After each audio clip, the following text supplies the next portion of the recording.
And these tentacles, as they start to come out, they seem to be moving around in this strange alien dance. I cast magic. I don't want to be up close anyway.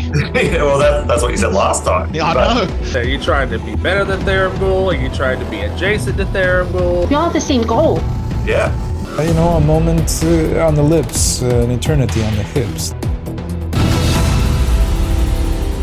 Greetings, and welcome to Crucible of Fate, Episode 20, Part 1. I'm your host and killer DM, David Carter, and I am of two minds about this episode. I am extremely excited to be playing. We've got 6 veterans all making their third, and for some of them, final appearance here within the Crucible. Don't know how it's going to go, but I think it's going to be very entertaining. Great personalities, great characters, so it's going to be an amazing episode. So welcome to all of you Eyes of Truth out there. If you check in the video description, you'll find links to the website to find out what's going on in this crazy game we're playing. There'll also be a link to our wonderful Discord community, which all of these fine contestants that are playing tonight are a strong part of. And finally, there's a link to the Patreon. So if you're enjoying the show and you want to support it, please do consider giving us a bit of support. Every little bit helps. I'm just using all of that to increase the quality of the show, which you're going to see a bit of tonight. Okay, so let's meet our players for today. Top left, we have Michelle. Welcome back, Michelle. I have to be back. So I'm Michelle Kiefer. I've been playing since the mid-'80s, so really dating myself. Currently in a game with another of the Crucible of Fate players for the past 12 or 13 years. I'm currently in sales, married 30 years to a former comic book author, and I'm just happy to be here. Very cool, and looking forward to seeing what Fala brings to the table this time. Welcome back. Right, up next we have Shane. What's up, guys? I'm Shane. Been playing D&D about 5-6 years now, and really been enjoying Crucible and being a part of the Discord. It's been a lot of fun getting to play with some of the guys there, and been incredible. Love being a part of Crucible, and it's been a fun journey. Awesome, Shane, and certainly glad to have you part of the community, and I know you're super active in all the events, and looking forward to seeing your third appearance here with Courteous Vice. It'll be fun. Good stuff. Okay, top right, we have Ben, who's playing Larback. Welcome back, Ben. Thank you. I'm Ben. I'm a D&D-aholic. I've been playing for 5 or 6 years now. Happy to be making another return as Larback. Already one of my favourite characters. And let's try and keep him alive. Yep, that's the name of the game, and Larback certainly is one of the favorites of a lot of us here in the Crucible. So good luck to you and to Larback. Thank you. Down in the bottom left, we have Paul, who is returning with Matt, who has had a very, I'd say, a roller coaster ride on the Crucible so far. A very exciting Return of the Fallen appearance that he managed to survive. So welcome back to you, Paul. Thanks, Dave. Very much looking forward to playing and holding on to this roller coaster for dear life. It'll be great. Awesome. Okay, next up in the bottom center, we have Eddie, who's also one of the admins on our Crucible of Fate Discord server, a veteran from episode 2, and of course Return of the Fallen. Welcome back to the show, Eddie. Excited to be here, man. It's I was surprised the nerves are still happening, but but yeah, I'm excited to be here. I'm excited to show what I can do, and I'm excited to see how far we can go. Good stuff. Well, don't take this the wrong way, but I'm happy you're nervous. It means it matters to you, and that's when we excel, is when we're nervous. I started talking in character yesterday. So as soon as I woke up, I was trying to be low-key, and I just woke up and I just started talking in character. I was like, what's going on? Good. Glad to hear it. Well, good luck to you and Nemus, of course. Okay, bottom right, we have Kier, who's also a longtime veteran, episode 2 as well, and also a big part of our team on the administration of the Discord server, and actually has been helping me out doing some of the editing of the PDFs we released to the world builders as well. So awesome to have you back here, and thanks so much for all the support you've provided. Glad to be back. Been excited to be back for a while, and it's finally here. I've been getting the jitters at work the past week, so it's gonna be fun. I'm gonna have a great time. Even if I die, it'll still be a fun time. Yeah, we're definitely going to have fun today. Lots of good stuff planned. You've met your contestants. Keep in mind that only 3 of them are going to survive to the end of episode 20 and secure their place into round 2. So after episode 20 here, we're all done with round 1. We're cutting the contestant pool from 120 players down to 60. So we're going to be putting up a bit of a lottery on Twitch at some point in the near future. And we're going to be pulling some names for all of the contestants for the first few episodes of round 2. So you don't want to miss that. But for now, we're going to stay focused on episode 20, and this is part 1, and we'll see you in just a few minutes. It's time. Bring them. Offer them riches, offer them glory. I don't care. Just bring me their souls. As you wish, Master. Yes. You think you have what it takes? Every roll can mean life or death. 120 contestants. Who will survive? Who will win? It could be you. This is high stakes D&D.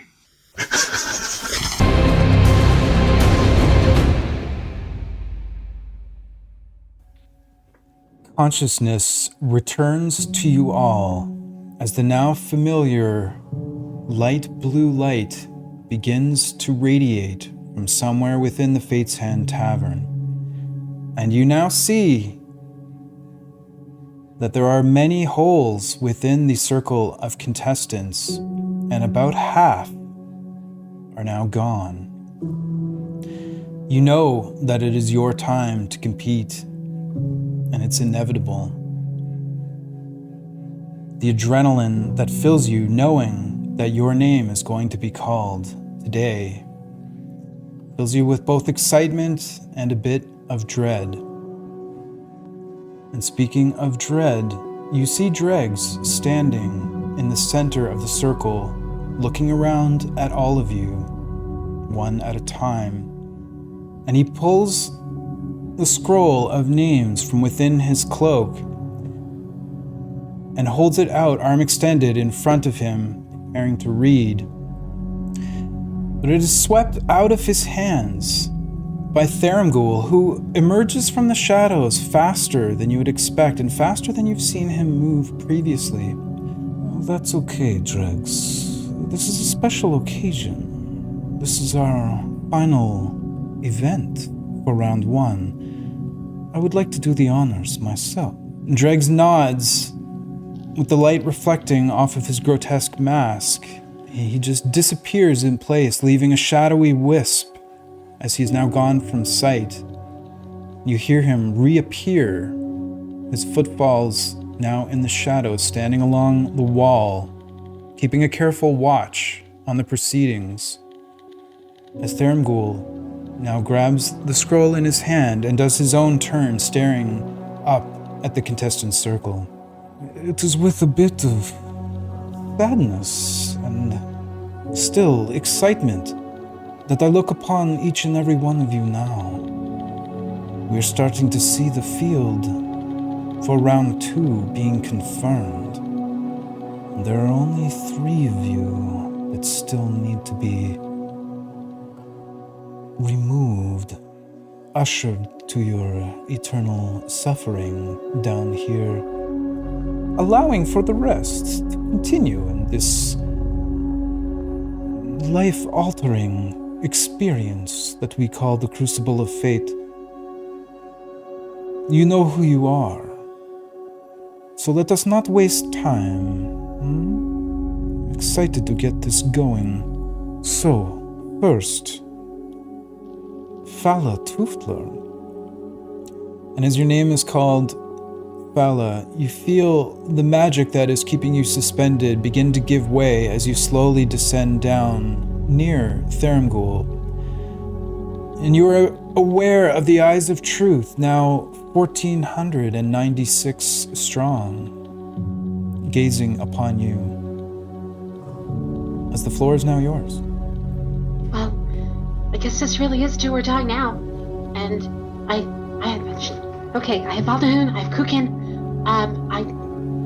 Theragold, this is it. I'm not sure if I want this to be our last meeting, or if I want to meet you once again and finish you forever. But I don't know who's going to be joining me yet. But we're gonna kick your butt. I like your optimism, Fala. It's good to see that the events of the Return of the Fallen haven't soured your mood. Of course, I wish you the best of luck tonight, and I maintain the hope that you will see the error of your ways and realize that it is only by my side that you can return to the world and shape it in the way that you see fit. Anything else just leaves you under my boot, skull crushed, along with everyone else who will oppose me. Now you sound optimistic. Always. I wouldn't be here if I wasn't. I cannot express to you the untold suffering I have had to endure to earn this time here, and I have been planning endlessly. And to think that one of you can undo this? Foolish. Courteous Vice. And you two, Courteous, feel the magic release as you begin to drift down near to Fala and Thermgul. Courteous will look to Fala and say it is quite interesting to be here once again. But we all are aware that only 3 shall move on. So are we going to work together, or are there groups that shall band together? Because Thermgul will not allow us to all move on. So it'll be interesting to see how we all proceed. And I know I'll look to move forward. Well said, Courteous, and you were right, because only 3 of you will move forward, and I once again caution you that working together will not end well. We all know that there is only one creature remaining, and this is a special one that fate has left until last for all of you, and I think it will open your eyes to a desperate future that is coming your way. So take advantage of any opportunity that you get within these games to stay alive. Do not be fools and try to work together again. Larback. Well, new names, new faces, same game. Thermgul, I'm starting to feel like old friends now. Oh, me too, Larback. It's great to see you again, really. Well, I suppose I am glad to be alive once again. It's better than the alternative, I assure you. You all got a little bit of taste of purgatory, but that is nothing compared to the depths of this little demi-plane we call home. Yeah, been there, done that. Well, let us hope that you push forward and excel, Larback. You showed tremendous resilience last time. I applaud your efforts. Well, thank you.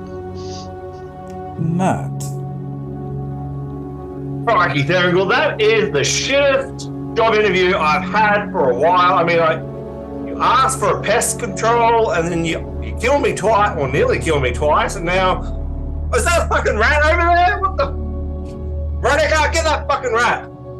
But, hey, look, I'm here for rat cleaning and stuff, and do you have a marker? My map, my name's gone? Who takes someone's name? What the fuck is up with that? No, put that down, Veronica! No! I would take it as a good omen. Having your true name down here, having others know it, is a bit of power over you. I suggest... Do you have a Sharpie or anything I can just write it on my chest? It feels naked without it. I'm sure you'll have the opportunity to find yourself some blood in just a moment. Perhaps some sort of instrument to use that to write it upon your chest. Yeah, that sounds great. I mean, yeah.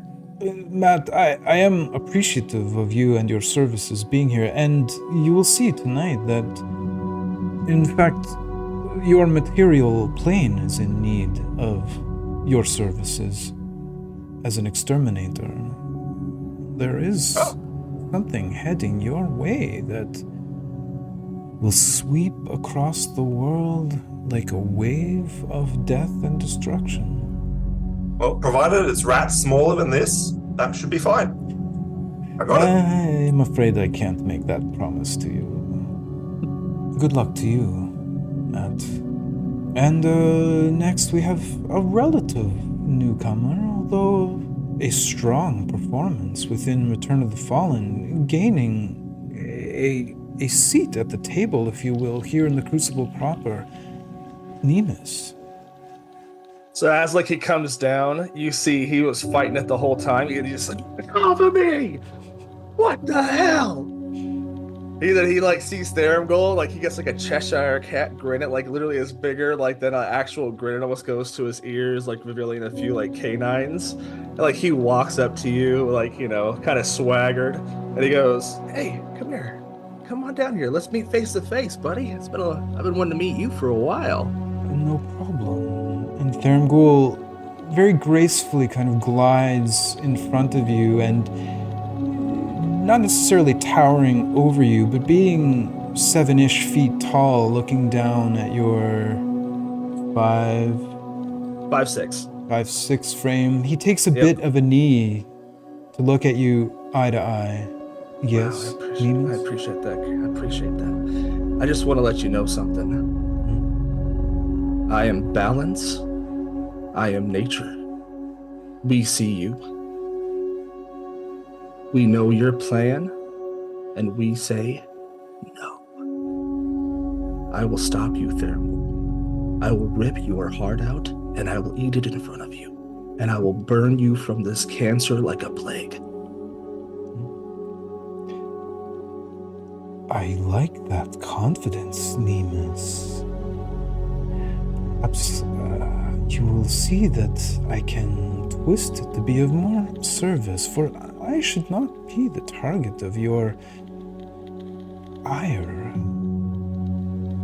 But should you survive these games, I really do hope that you get a chance to call me out. And I promise all of you that in round 2, I will give you the means necessary to call anyone within this place out by name and compel them to fight you, myself included. So, Nemus, I hope you get your chance. But I hope I do too. With those words, Karma, she, and I mean Meridian, our goddess of fate, can be a bitch. I got no beef with Karma. I'm a vegetarian. Clever. Very clever. I look forward to seeing more of what you can do, Nemus. We will talk again, I'm sure. I'll see you after this. And last, but certainly not least, Samosa. As Samosa is lowered down, he just scans the room and kind of takes stock of everything that's in here still. And as he's scanning, he kind of has glitches where he freezes. He stops, almost like he's processing what he's seeing, and just keeps twitching. Out of the frying pan and into the fire. It was taken out of one game just to put right back into another.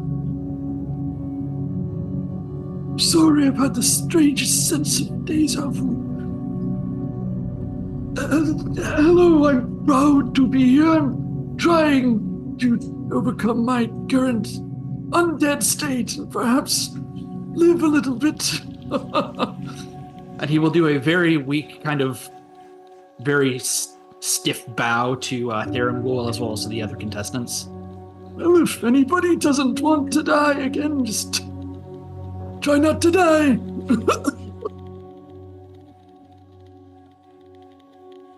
I welcome you back, Samosa. I'm sorry to be judgmental, but every time I hear your voice, I feel like I want to give you a glass of water or like help you sit down or something like that. I'm sure that your power within is much stronger than what perhaps your current state projects. Maybe we can have a conversation with Arklum Greeth or the professor to help you regain some of your essence. Water? I think I have no more need of water at this state, but perhaps I can talk with your friends at some point and procure some more information. Knowledge is power, as they say, right? And there is an abundance of that down here. Abranga All is at your service, and I am quite certain that in the next round you will all be taking much more advantage of his services. Perhaps the information that you seek, Samosa, can be found through him. But now, ladies and gentlemen, and all of you lost souls out there, my eyes of truth, these are your contestants in the final episode of Round 1 of Crucible of Fate. The bets may begin now on who will survive. And up next, of course, I will give you all an opportunity to interact with one another for 5 minutes. And take advantage of this, for it is a free opportunity to discuss, and you never know, it may be the last time that you get to speak to a group ever again. So with that, you all have 5 minutes of free roleplay, and it begins now.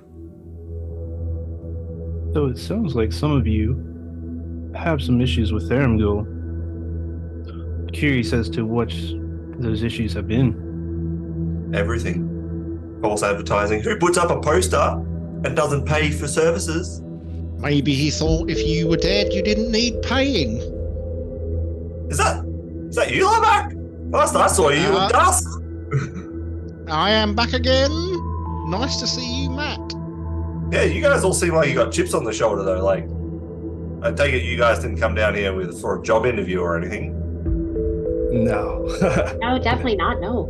No, I came here to kill Theramgul. Yeah, that's pretty much what I came here for. That's kind of it. Yeah, I believe we all kind of have our own mission and objectives. Is Theramgul still in the room? He's listening. Oh, good. As I say that, I look at him in the eye as I'm casually talking about it. I just wanted to live again. I was viciously betrayed and murdered, and I got a chance. And then murdered again. And then murdered people. And now I'm here. Them's the breaks, you know? What are you gonna do? You're here now, and you've got a 80% chance, maybe, 70, 60, 50, 40, I don't know, who knows? You got a chance, though. It's better than zero. Just starts counting on his fingers, just trying to figure it out. And then he walks over, I'll walk over to Fallout, and I say, hey, I like what you were saying back there about hating old Ghoulie. I don't like that guy either. Well, no. First time I was here, I sent a giant after me and killed me and killed me and killed me again. Well. And then Lorback made me murder people. I didn't murder, my pets did, but still. Oh, it's okay. the principle of the thing. Oh, whoa. All right. Yeah. It's what's up? What do you do? What's up with this? Are you? I look at. Do you have like a familiar right? Yes, I have a cassowary. Think of a giant ferocious ostrich. But it also looks like a robot, right? Yeah, it's obviously mechanical. He looks at it like, what in the world? Oh, that's my pet Kukin. I can ride him sometimes, but he's really more my friend, and he helps protect me. Ting ting ting. What is it? No, don't poke. Treat him nicely, though. Oh. I don't have full control over him, but obviously I do play well with others, so I know Tavern doesn't want us working together, but that he's got his own agenda, obviously. Yeah. 2 minutes remaining. He definitely does. Samosa. You're here again, and Yes. in quite a different state. I'm confused by your mention of again. I don't really have much recollection. But did I hear right that everyone here has been murdered at some point? Why do you all still have skin? I feel like I've got on the short end of the stick with this one. You need to work on your moisturizing routine. Oh, it's quite moist. It just doesn't really And a bit of his flesh like falls off his arm. doesn't really stick anymore. I think there's a berry back home for that, but I take a step to the side. Like, however far away I was, I get just like a little farther. You're not contagious, are you? Good question. I had not considered that I might have a disease. A step even further Come away. closer. I can cough and test this theory out. He No, coughs no. in a direction. And Fala walks up to Matt and after some fussing in her pouches and pockets, pulls out a piece of chalk. Is it 1 T or 2, Matt? I'm pretty sure it's just 1. I'm not great at spelling, but it's been a while since I actually had my name. That's the reason I have it there, is so that I could refer to my name. But anything will do. If you put Okay. 1 or 2. You need to bend down a little because she's only barely 3 feet. And she reaches up and she just scrawls MAT on your chest, on your left chest. Thanks. I see you've also been to the land down under with your bird thing there, and like a point to Veronica next to me, who's just And going up as I well. love that's to right, you interject, got it. everyone. That is 5 minutes, and our little free discussion has come to an end, and it is time to move on. Now, for your own benefit, I will review the items within the gift shop in case you see something there that entices you and makes you a bit more anxious to go first in the Intermission Action initiative. And as he says that, he does a bit of a graceful spin in place. And as he does, the display cases of the gift shop apparate behind him, as do like the shelves of all of the mundane items that are available for purchase. You guys all see that in Tier 1, an ornately designed folding fan is slowly rotating in place. This is also there from episode 19. You can see that it has exquisite artistry within the the folding out part of this folding fan. And on both sides are metal ends, and it kind of slowly collapses together to see how it can be closed and stowed away. Also in Tier 1, you see a golden ring. And set upon this gold ring is a large golden rectangle. And in the center of this rectangle is a mirror-like gray rectangular gem that gleams brightly. In Tier 2, you see the staff that remains from episode 19. This staff is roughly 4 feet long and appears to be made from wood or bone or some sort of organic material. And at the business end of this staff, a frail-looking hand with all of the joints kind of like gnarled and bent and curled, some of them in a bit of an unnatural way. And the second item within Tier 2, another ring. This time, the band is a bit thicker and made of silver, and it's fashioned to resemble links of a thick chain. These links wrap around the bottom of the finger and then meet at the top at a rectangular bluish gem. In Tier 3, left over from episode 19, you see a wand with a roughly carved knotted handle and with what appears to have at its end an insectoid-looking head with a series of tentacles kind of protruding from the mouth. And then the final item within Tier 3 is a robe. And this robe resembles the dark of space and displays hundreds of like stars, and it gets more and more stars, more dense as you get down towards the bottom of the robe. And you can see that there's a tint of blue, almost like a bit of a nebula effect. And then around the shoulders and down in front along the top of the chest, you see a series of bright reddish stars.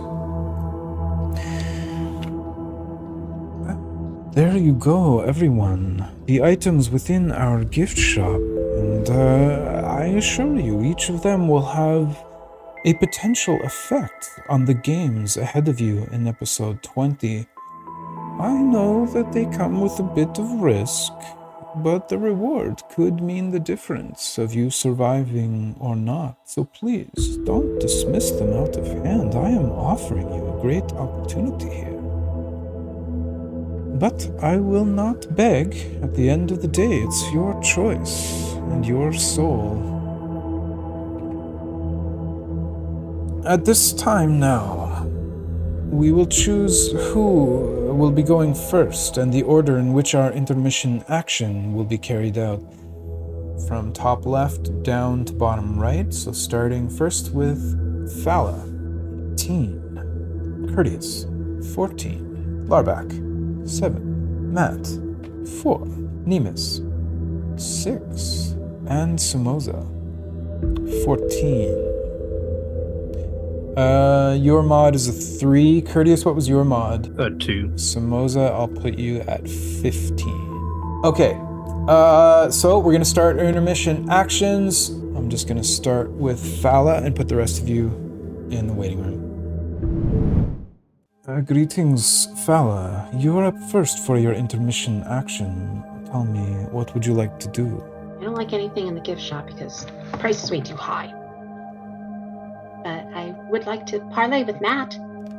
Parlay with Matt. One moment, I will grab him for you. Greetings, Matt. You have been summoned to a parley circle by Fala Tuflor. Do you accept or refuse? Yeah, of course I accept. Love a good chat. Very well. In that case, Fala, you have 3 minutes and it begins now. Oh, I'm not going to need that much time unless Matt needs it. So I figured that, we need to start, working together. And since you have a creature and I have a creature, there's actually 4 of us between the 2 of us. I was just thinking the exact same thing. I saw your creature, looks like it came from the same place my creature came from. I was like, that's excellent. We need to work together. And I think the more we attack, the more we help each other out as well. Whatever this, I think we just deal with what's coming around. But yeah, I agree. It sounds great. Perfect. Consider me on your team for that. Thank you. All right, great. So, team creatures. Yes, team creatures. Yes. I guess the next question comes on though. Who do you want to be on the third person in the team? Honestly, I don't know a lot of them very well, and I don't know if you knew either, but they all seem, we all have the same goal. Yeah. But, it seems like everyone wants to survive. But only 3 of us can go forward, so we have to be really choosy. Yeah. I think we'll see how things go, because like Tharamgul says this creature's the worst of the worst, and I mean, he doesn't like to lie all the time, but I mean, I'd probably guess it is, and one of us is probably gonna be kaput at the end of this, so we'll see how we go, see who comes out the other side. But I'll have you got like I've got a healing potion which I can ram down your throat if need be, or I might give it to Veronica and she'll just run around to help people with it. But yeah, see how we go. Hopefully we don't get dusted like I saw Larbak do last time. That was ooh, yeah. All right, so we'll see how it plays out, and maybe somebody will parlay with you, and then you can choose them. Or you and you as well. Good point. Okay, cool. Thank you. Very well. Then, if you are finished your business, I will return you both to the waiting room. Greetings, Sumoza. It is your turn for your intermission action. Tell me, what would you like to do? I have had some time to consider. I think I would like to parley with Fala Tufli. With Fala. Very well. Just one moment. You have been summoned to a parley circle by Sumoza. Do you accept the invitation or refuse it? Oh, I accept. Very well. In that case, Sumoza, you have 3 minutes and it begins now. Sumoza takes a deep bow and stands back up and says, I have gathered from our interactions prior to this contest that you fight with your animals, but it seems that you perhaps do not wish to cause unnecessary bloodshed yourself. Am I correct in that assumption? Oh, that's very true. That's not really my style. I just like to create things. I don't like to destroy them. So I would seem I'm also correct in assuming that you have a deep-seated taste for knowledge. Oh, yes, definitely. I think on both of these counts we are in quite agreement. I would like to propose, well, not a formal fate bond or anything, some sort of truce or treaty between the two of us to not attack each other, or we are of one mind, it would seem to me. I would like to culture that shared interest between us, if that were at all possible, or in agreement with you. Oh, certainly. I will, if you reciprocate and not attack me. But I also have to let you know that Matt and I, we already spoke, and because we have Creature, so we're Team Creature, and so you would have to promise not to hurt him either. If I can receive assurance that he will not attack me, because I must admit, the thought of an exterminator scares me a bit. But if he can promise to lay off of me, I will certainly not cause harm to him. I'm sure he'll agree. That is really all I was searching for in this parley. I thank you for your agreeability and your willingness to collaborate in this endeavor. Oh, absolutely. I just want to get out of here. Yes. Preferably alive, or, nothing personal. No, that is that is all okay. No offense taken. Okay, good. Master Tharamgul, how much time do we have left? 45 seconds. Okay. I'm not looking to target anyone, but I would caution you to be on your toes. I know that Nemus, while quite... my mind blinks on the word. He is very eager for action, but that could get him in trouble. as he's aggressively going after the person in control of our fates at the moment. Yes, I got that impression. And there are some people here that like that gladiator-like thing. I'm not one of them. Yes, it is very, very cavalier. Perhaps not the most strategic thought to take. Okay, good. We're on the same team. Okay, gotcha. Thank you for your time. Your time has expired, but hopefully that same title will not be applied to one of you at the end of this episode. Yeah. I will see both of you shortly. Greetings, Courteous Vice. It is your turn for your intermission action. Tell me, what would you like to do? Before I take my action, I would like to ask you one question, Theramgul. Sure. I know you're looking for a general and in this competition, but what if the best general isn't just the one who wins this, if they're just brute strength and force? What if a better general is one who is very tactful and strategic? That is a great question and a valid point, Courteous, but I would say that with all the many layers of this crucible that you are all enduring, survival can be achieved in many different ways, and the combination of these, and therefore the result, really does give me the best individual that can be counted upon in any scenario. Does that make sense? It does. I just thought I would pass that question, as that is one I've thought about. A valid point, but I'm sure you're aware that over the many tens of thousands of years of the skirmishes and wars between sentient beings and primal animals, even the best military strategists and soldiers are killed off by the randomness of battle. But we digress. What would you like to do? Yes, so I would like to parley with Nemus. With Nemus. One moment, please, and I will fetch him. Greetings, Nemus. I hope I'm not interrupting your snack. Yeah, there was like a little demon running around. He was delicious. I can't. Was he your brother or something? I hope so. I hope you found him nourishing, and I certainly hope he does not cause you any sort of discomfort post digestion. Well, I guess we'll have to find out. I don't know. Such is life. Hello, Courteous. You have been summoned to a parley circle by Courteous Vice. Tell me, do you accept or refuse this invitation? Huh. Oh, yeah, I'll see what he has to say. I like that dramatic pause. I'll see what he has to say. Very well. In that case, Courteous, you have 3 minutes and it begins now. Well, Nemus, we have met on the field, but never really have been able to speak. And you are quite a warrior.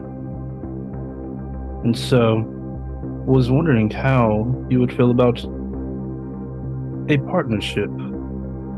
I know you like to fight on your own, but that does not mean we can't work together.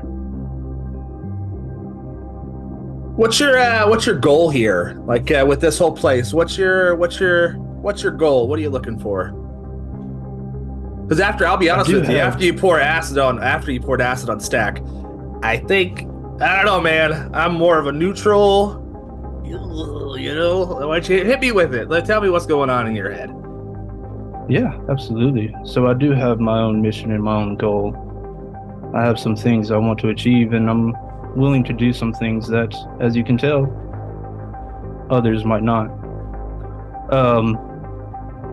But for that, I would need to be able to trust you and have more of a significance to share that information with you.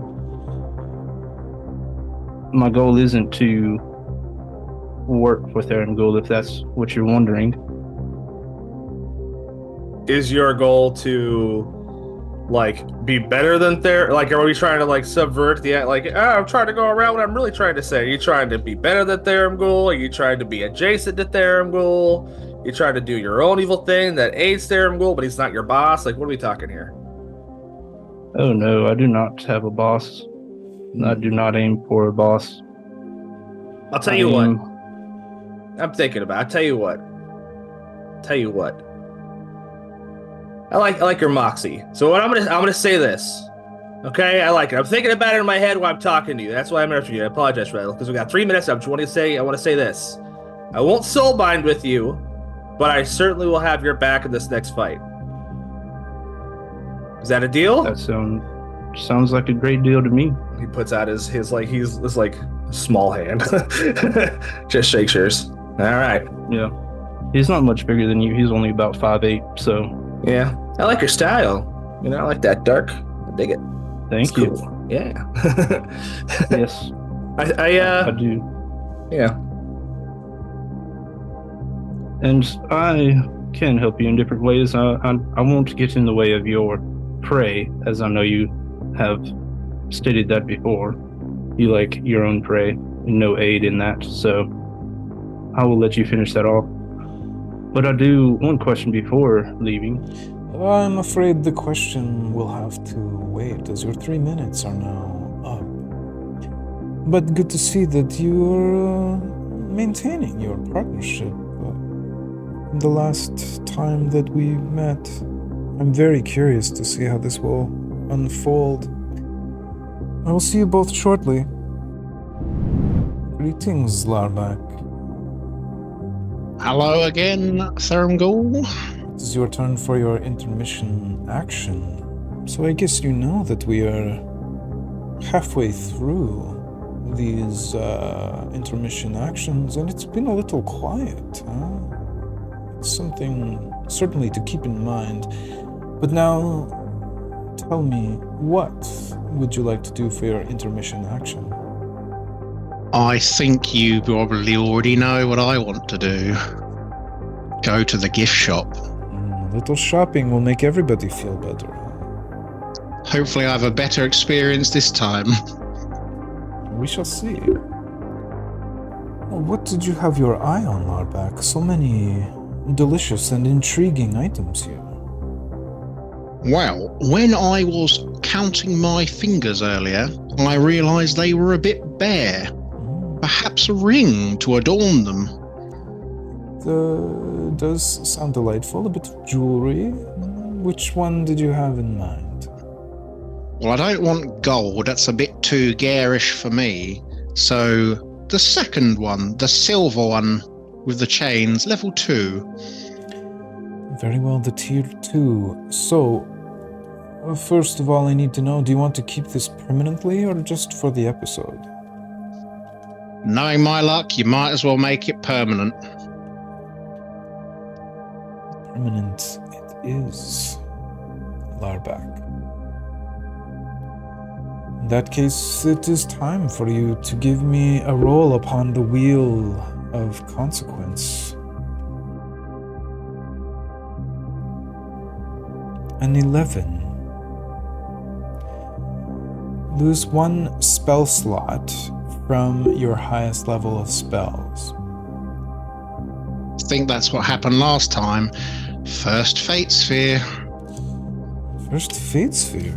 Very well. 19. Minus 2 charisma. This isn't going well. I'm getting deja vu. Kicking the hobgoblin junk. 1 more Fate Sphere. Your second Fate Sphere. An 8. Deafened. What did you say? Exactly. So now in your head, telepathically, you hear 1 down and 1 to go. 16. Minus 2 con. I'm feeling a little bit withered for some reason. Yeah, take it. You'll be pleased to know that that is a ring of free action. Difficult terrain, doesn't cost extra movement for you. And magic can neither reduce your speed nor cause you to be paralyzed or restrained. Magic, but there's still non-magical means of causing those conditions. Ignore that dice roll. Okay. If I have a potion, can I take it now, or have I got to wait till we go in? Yep, you can take a potion now. It's one of the allowed. So, can I take my elixir of health and cure the deafen condition? Yep, yeah. Can you just read out elixir of health? When you drink this potion, it cures any disease afflicting you, and it removes blinded, deafened, paralyzed, and poisoned. Yeah. So you're good to go. You are no longer deafened. I thought that would come in handy. Anything else that you would like to purchase, Slarback? No, I think I'm going to save the 4 fate spheres I've got left this time. Excellent. Then that concludes your intermission action, and I will see you shortly. See you soon. Greetings, Nemus. It is your turn for your intermission action. Tell me, what would you like to do?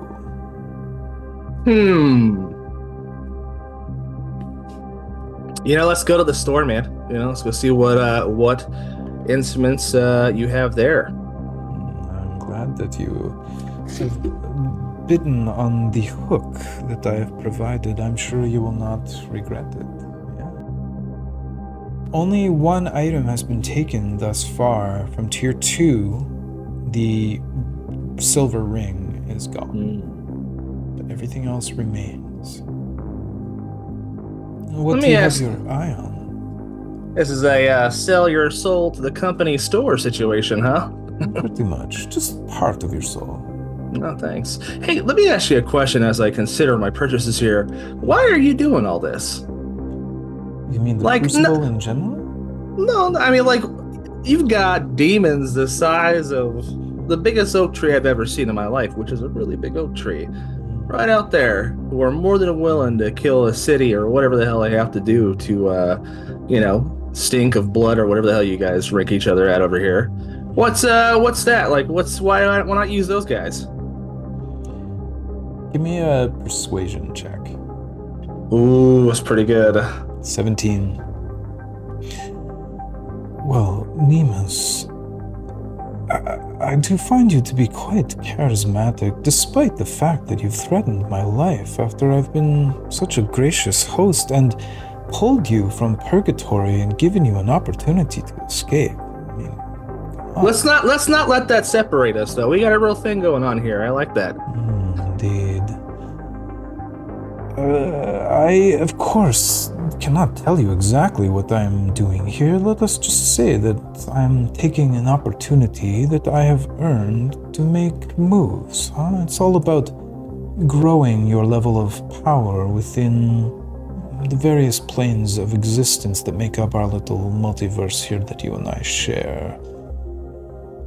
I had some unfortunate things happen to me in the past, and now I'm looking to make amends and put myself into a much more prosperous, comfortable,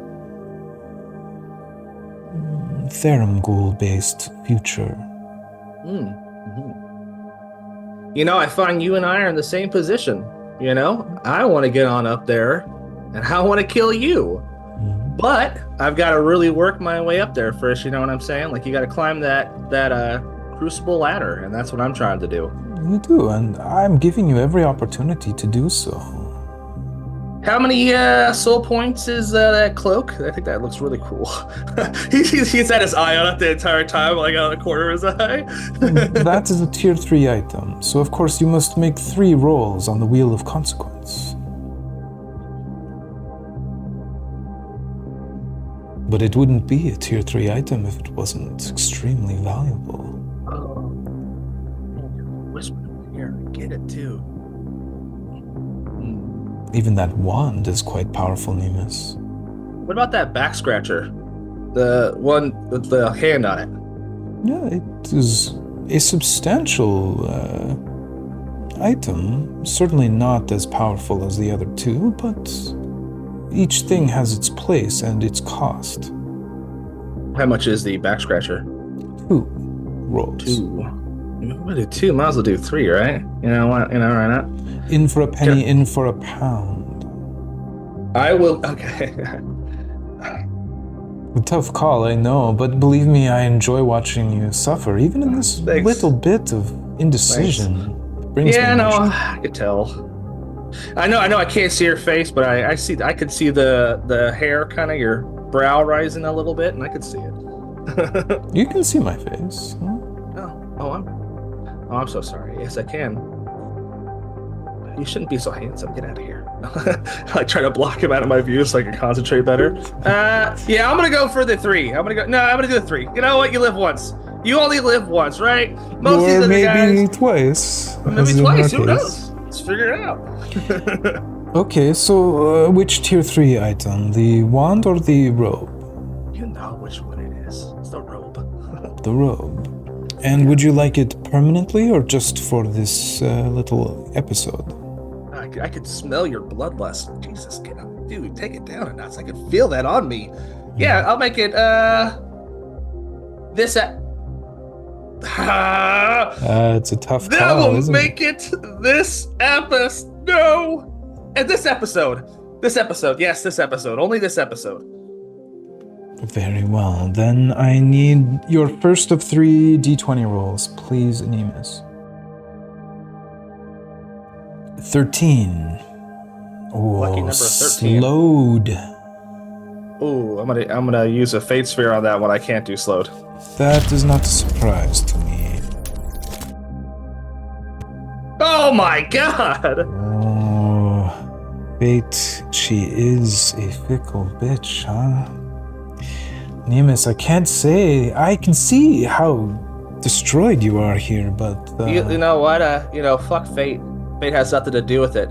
I've got a purpose, and I'm going to serve that purpose, and I'm going to do another fate sphere. Your second. Please do re-roll.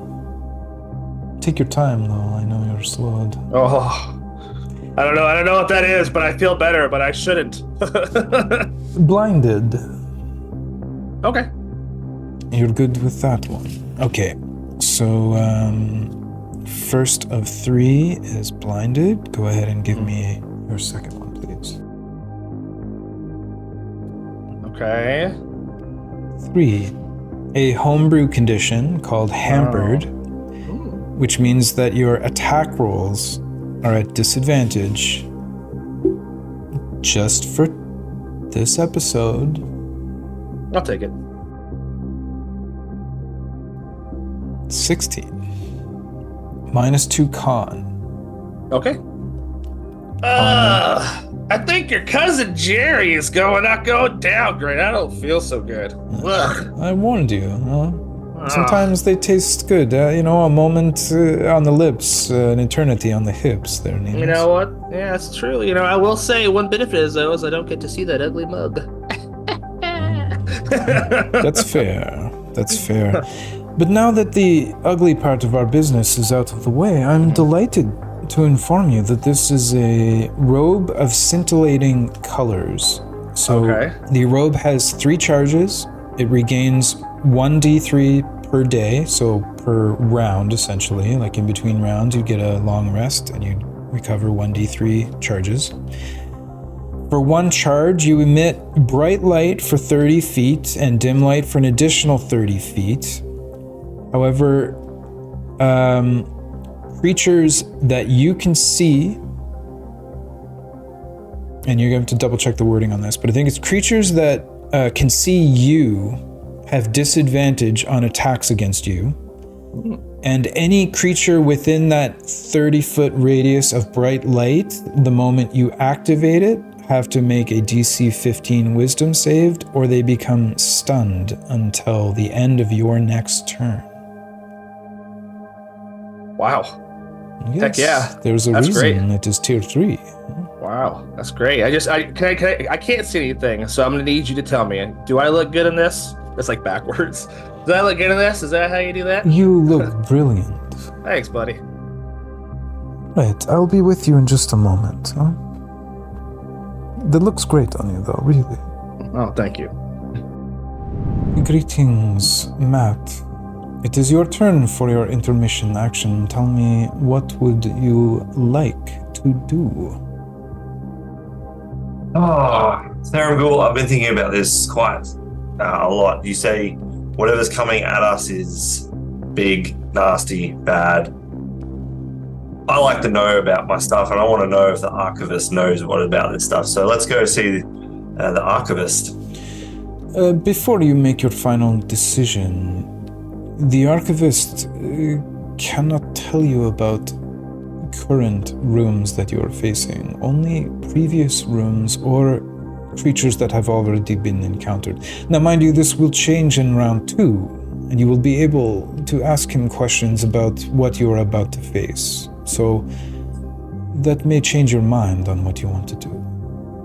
Oh, you're right. I was going to try and persuade him to just, say a little bit more, which, he surely knows what monsters you've got under the hood and what that means, what he's got left. But, let's keep the surprise. I want to go talk to Larback then. Larback? Just one moment. I will fetch him for you. Larback. You caught me unawares. I apologize. I hope I didn't interrupt anything. No. Very well. Then in that case, you have a potential visitor. You have been summoned to a parley circle by Matt. Do you accept or refuse? I could never turn down a rat catcher number 1. It's very sweet. In that case, Matt, you have 3 minutes and it begins now. You flatter me, Larback. It has been a while. I mean, you were actually my favorite last time, and the next thing, before we even got to know each other, dust. It was not I know, pleasant. the selfish bastards got through and left us in the dust. Yeah, I know, right? And no one wanted to look after you. I was even prepared to take a bolt from you at me during that battle, but oh well, that's in the past and all that stuff. Yeah, I do apologise. For that. No. That's fine. The creature made you do it. I could see the glint in your eye, and it was just... I understand when you're battling kind of beasts like that. But so I think we should stick together. Like the fact that we have both died in our rounds. We have heritage, you could say. Now, I know you've done some bad stuff, and I've done some bad stuff myself. But, bygones be bygones, and we should look out for each other. I don't want to see you become dust again. No. So I guess I got to ask you, because last time you kind of hamstrung yourself by going to the shop. Did you do that again? Well, the definition of insanity is... Although I had a much better result this time. Oh, really? Well, yeah. Look, I have on my person some things which could remove poison, disease. So if you've got any of those conditions from whatever the shop gave you, just let me know and I can give you one of those things. I'm actually, the only thing that it took from me was a little bit of my health. But, you don't need that. Nah. I cast magic. I don't want to be up close anyway. Yeah, well, that's what you said last time. Yeah, I know. I will let you know. Thaler approached me at the start, and I am. I think I'm on good terms with her because we both have pets. As much as I like Nemus and he's a fighter, he's a moon druid, and they fucked me over last time, and I've got issues with moon druids. Though you can't trust those changing people. No, definitely not. But anyway, I agree. Yeah. Stick together. I will look out for you this time, and let's work together. Just make sure you get close to me at the start, and I'll make us both a little bit tougher. Excellent. Well, hopefully I'll be a little bit more faster on my feet than what I just was then. That was a little depressing how slow I was. But yes, excellent. We'll see you in there. See you then. Excellent. Then that brings this intermission action to a close, and it brings all of the intermission actions to a close, actually. So we will return everyone to the Fate's Hand Tavern.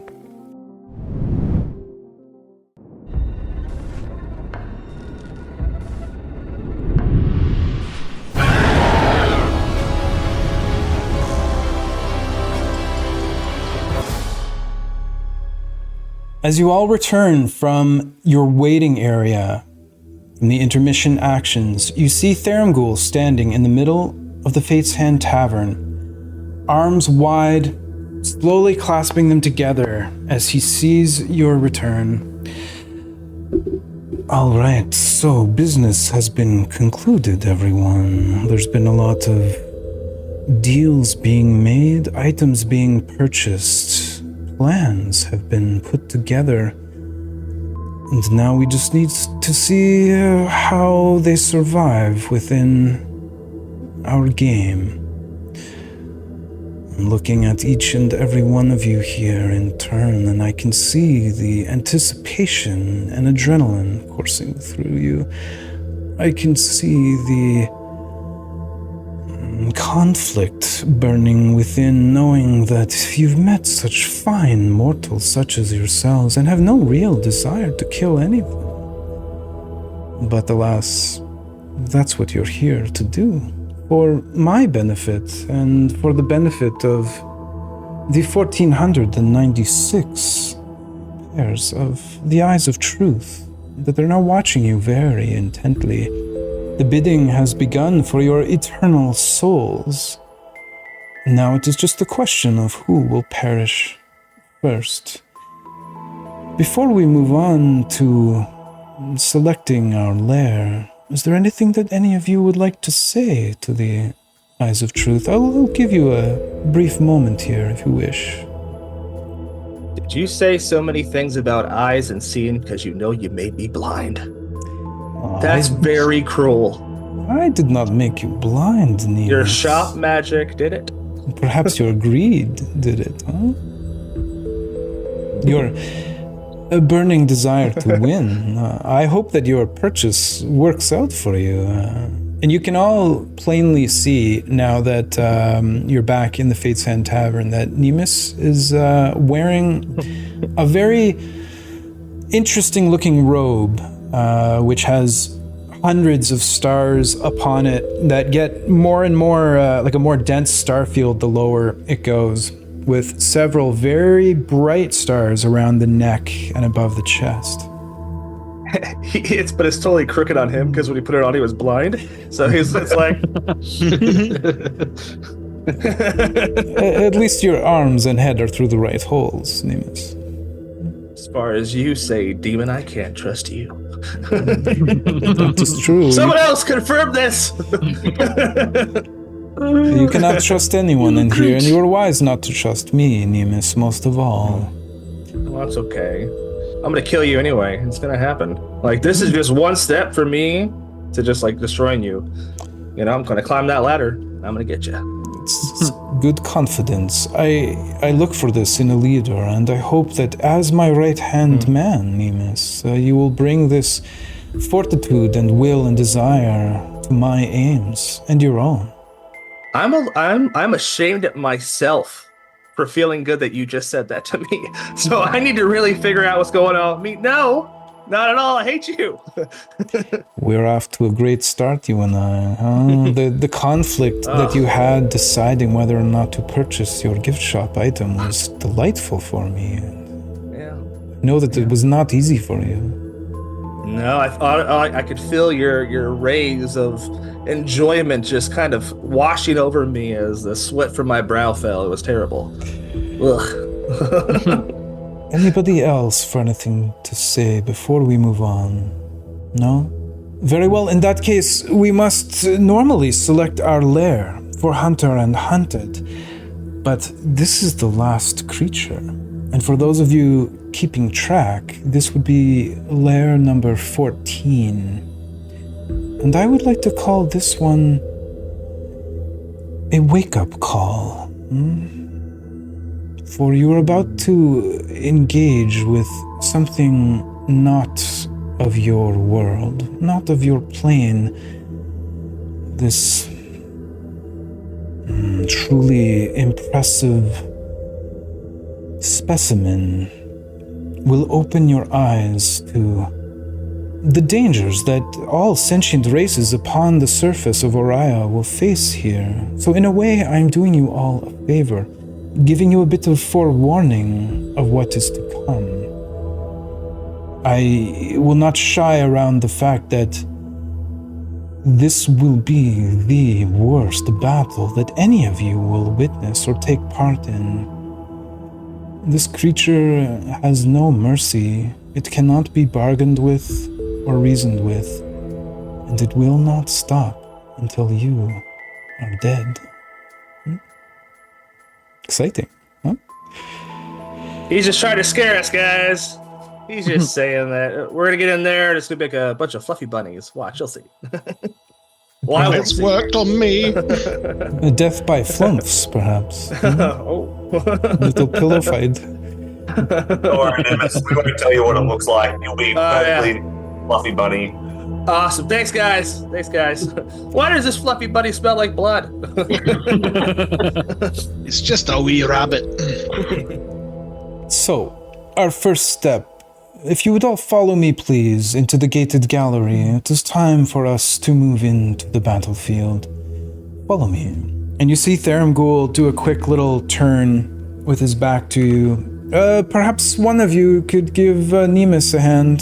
This way, follow my voice, Nemus. I'm totally the opposite way. Courteous will grab him. Thank you, yes. And as you all pass through the great arches of the gated gallery, you see all of the black monolithic obelisks that are standing in rows and columns. And you can see now that the Hunter and Hunted column, all of the portals are now open and have been activated. But you just see the magic shifting as the final one makes its way forward, illuminating each one in turn as it gets closer and closer to you all. And as the portal emerges and the dark, shadowy tendrils kind of start pushing their way out, welcoming you and beckoning you inside, we will now roll initiative for the battle that is about to come, starting at the top left with Bella, an 8. Courteous, a 20. Someone is anxious to get going. Larbak, a 6. That seems about fitting for Larbak. Matt, 24. My goodness. Nemus, 17. And Sumoza, 21. Very spry. At this time, in initiative order, I would like each of you to describe what your character looks like, what they have in their hands, and you have 6 seconds to say anything that you would like to either your fellow contestants, to Theramgul, or to the Eyes of Truth. So in initiative order, we will start with Matt. Alright, Matt is a bald-headed, tan-skinned, 6-foot guy who has a bit of a gut, wearing khakis. Has chalk drawn name of Matt on his left pocket. On his right pocket, he's got a slogan, and on the back of his shirt, another slogan about killing pests and having solutions. It's a bit torn up. He's got a bit of scars on his face, and what he's carrying is just a shield in his right hand. He's got his sword still to his belt and a bow on his back, and he looks around.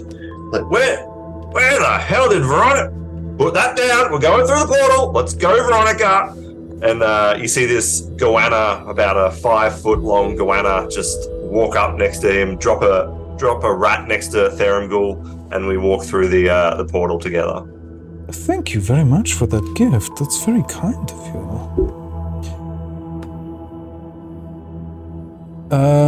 Sumoza.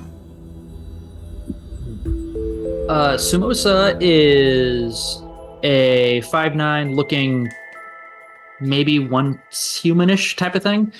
He looks like he's his skin isn't really tight to his cheeks. It's kind of dripping off. It just he looks like he's seen some bad things. He also looks like his clothes are possibly holding his skin onto his body because they're wrapped pretty tight around his waist. He holds nothing in his hands, but he does have a amber gem inset on a necklace around his neck. And he does have a couple daggers, a couple potion bottles hanging from his waistband. he will reach down and pick up a bone finger off the ground and say, Veronica shouldn't take things that don't belong to it. And pop his finger back into place, and then walk on through the portal. Okay, and just real quick, anything in your hands? I missed that. Nothing in his hands. He does have a presumably spell focus amulet around his neck, but nothing in his hands. All right. Courteous. You see a 5'8" turtle, gray skinned, dark clothing. You'll notice in his left hand there's a couple of wraps, some leatherish type wraps around his hand, and you will see maybe a couple of daggers, maybe a couple of darts on his person, and a couple of vials around his waist. And he will say, "Good luck to you all, as Theramgil has warned us." And he'll walk through the portal, and he'll say, "Nemus, this way." Anything in Courteous's hands? No. No. Okay. Other than what may be in his wrap. What's in the wrap? Nemus. You tell a guy you might not kill him, it just goes straight to his head. Look at that guy. What the heck? All right, well, I can't see anything.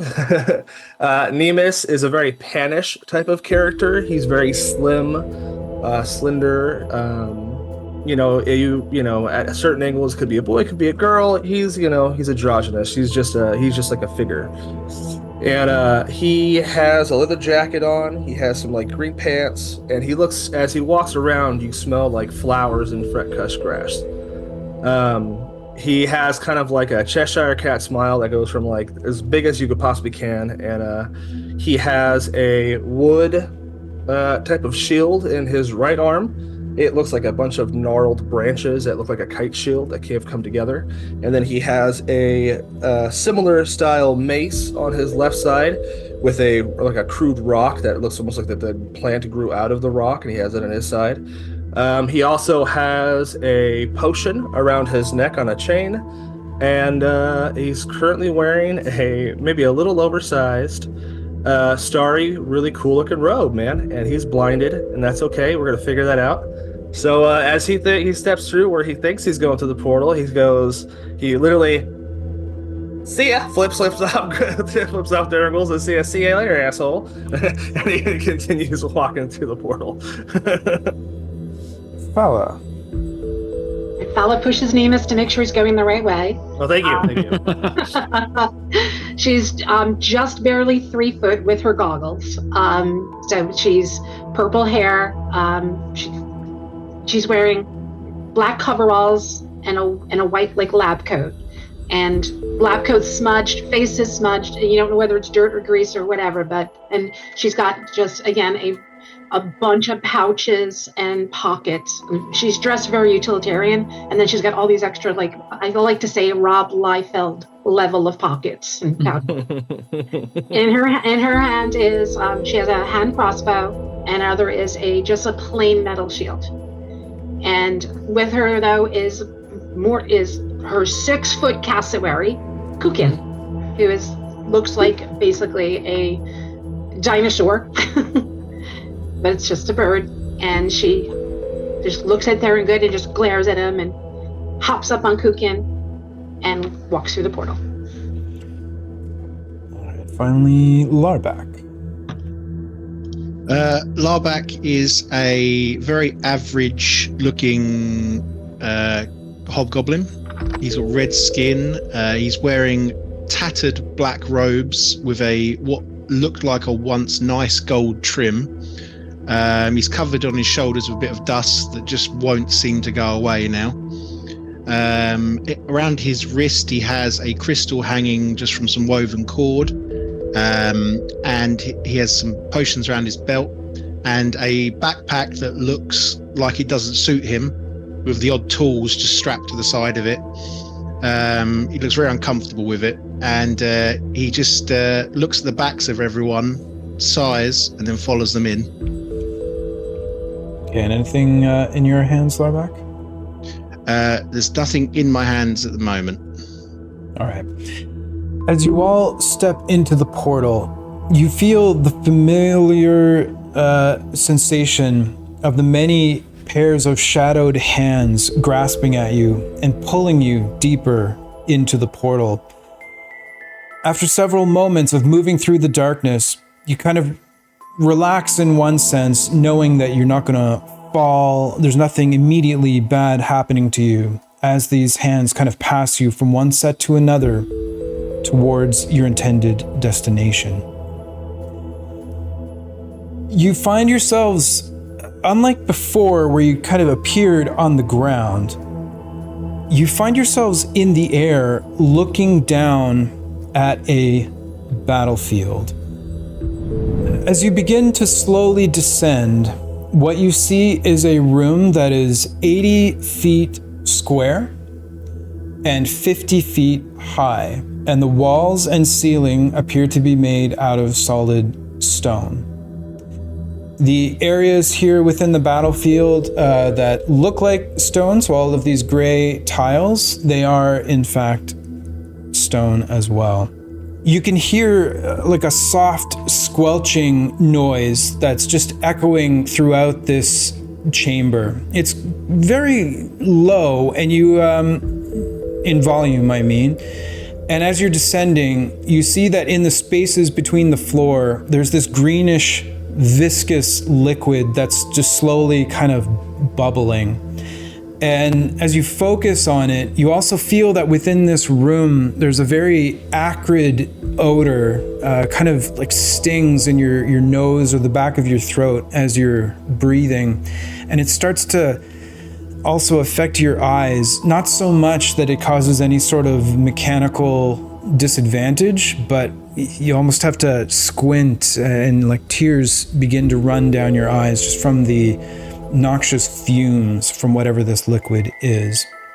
You also see in the center of the room a dark circle, and this dark circle just looks to be like a pool of shadow within the center. And as you begin to descend down, I am going to ask for each of you to roll a 1d8 to determine where you are starting, but we're going to do that in turn. So the positions are 1, 2, 3, 4, 5, 6, 7, and 8. So if I could ask Matt to roll a d8 first, please.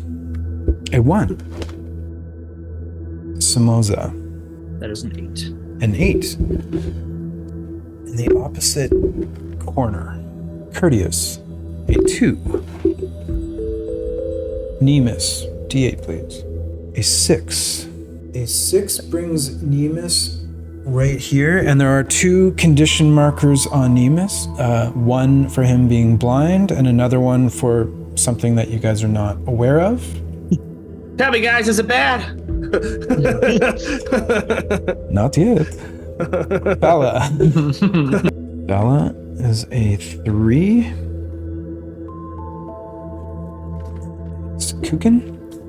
Oh, and I guess for Matt, we'll also, any preference on where you would like? Yeah, Veronica can be on the, on your right side as you look at it. Oh, yeah? Yep. Larback. Larback is a 3 that's already been taken, so you go to 4 automatically. So you all descend down into your starting positions, randomly generated, so no bias on my part for where you're placed. And now, all of a sudden, as your feet touch the ground and reality sets in that you are about to engage in mortal combat and that one of you, for certain, is about to die, certainly within the next minute, if not the next 30 seconds or so, this shadowy pool in the center starts to move. And as it does, you get a very bad feeling. And when I say a bad feeling, I mean absolute dread. You get the sense that whatever this thing is, it is ancient and primal and evil. It is terrifying to be in the presence of this thing, as it is anti-life, and it just gives an ominous sense of absolute void and nothingness emanating from within it. As your presence seems to awaken it, you begin to get like a savage primal hatred from this entity, just spewing out towards all of you. Not necessarily a sentience, but just an insatiable desire to end all life everywhere. And you begin to see tentacles starting to work their way up through this puddle and come out. And you see no less than 10 of them. As a creature of pure shadow and emptiness now stands before you, gargantuan in size, mechanically and narratively. It occupies a 4x4 space and is at least 20 feet tall. And these tentacles, as they start to come out, they seem to be waving around, not frantically, but very actively. And they are long. Currently, they're kind of coiled and moving around in this strange alien dance, but they kind of flick out as it emerges, and you can say that they can reach just about from wall to wall. So, starting us off is Matt.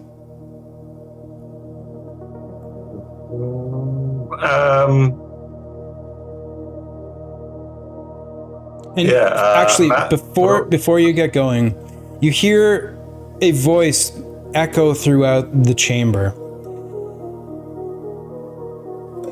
Everyone, as I mentioned, this is something that none of you have encountered to date. I've been saving this deep within the bowels of this demiplane, unlocking it from its state of all of those like it upon the material plane, which are a little imprisoned at the moment. I have liberated this one as a warning to you all. You're welcome. Make no mistake, this thing can kill you almost instantly. Waste no time in your survival. Do what must be done, and do it quickly. And as his voice kind of fades away, you get these sensations that enter into all of your minds, not as words, but just feelings. The first of which is a vision of these tentacles wrapping around you. And as they do, you get the sense of just being constricted and then crushed, and then your bones breaking and then them grinding into one another as it just continues to coil and coil around you. You get an image of you being hurled into the acid and almost like a marinade as your skin begins to dissolve and excruciating pain washes over you. The creature brings you back within its fold, and you get a sense of you being consumed and almost a feeling of ecstasy from this creature as it drains your life essence into itself and then rends your body apart with its many tentacles, casting pieces of you all about the room with complete indifference. Matt, it's your turn. All right. You just hear Matt, like, he tries to be silent about it, but it's actually very loud when he's just like, Struth.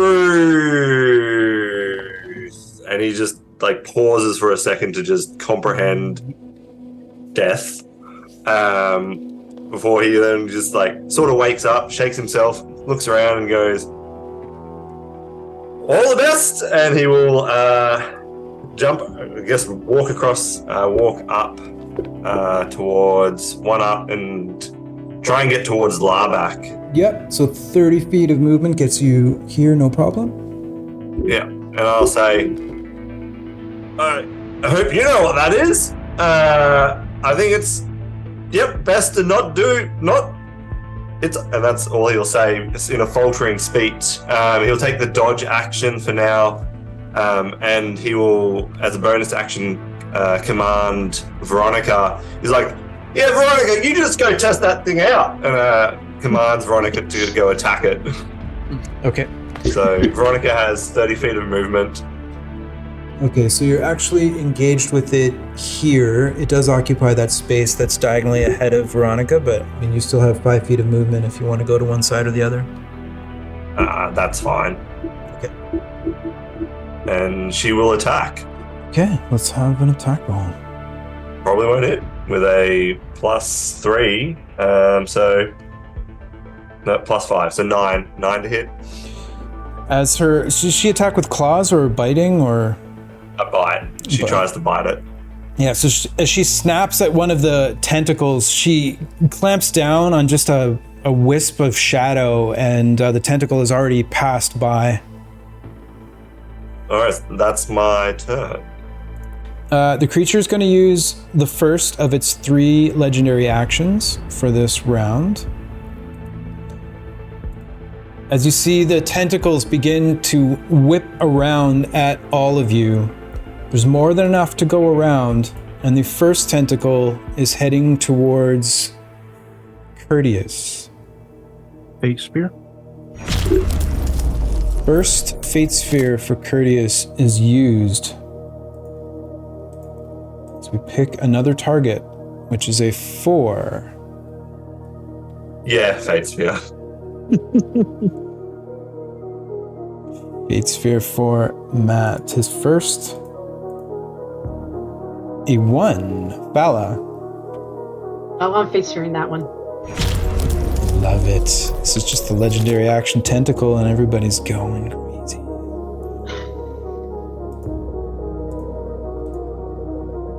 A 2 back to Courteous. Fate Sphere. Come on, man. Someone's gonna take it. That brought up. Hey, it hasn't got to me yet, and This it's not time, gonna. it is a 6 for Samoza. Samosa will Fate Spear on this, yeah. First Come on, of don't even come near me. First of 6 Fate Spheres used for Samoza. I'm the only one left. Courteous. Fate Spear that. Third Fate Sphere used by Courteous. We are churning through them here. Matt. Sure, bring it. Matt decides to take the legendary action as a tentacle whips out to strike you. With disadvantage because I'm dodging. With disadvantage because you're dodging. All right, so here this is at disadvantage. Plus 17 to hit. Oh! For a 26. I assume that does hit. Okay. Ooh, doggy. That was a bad roll, Matt, as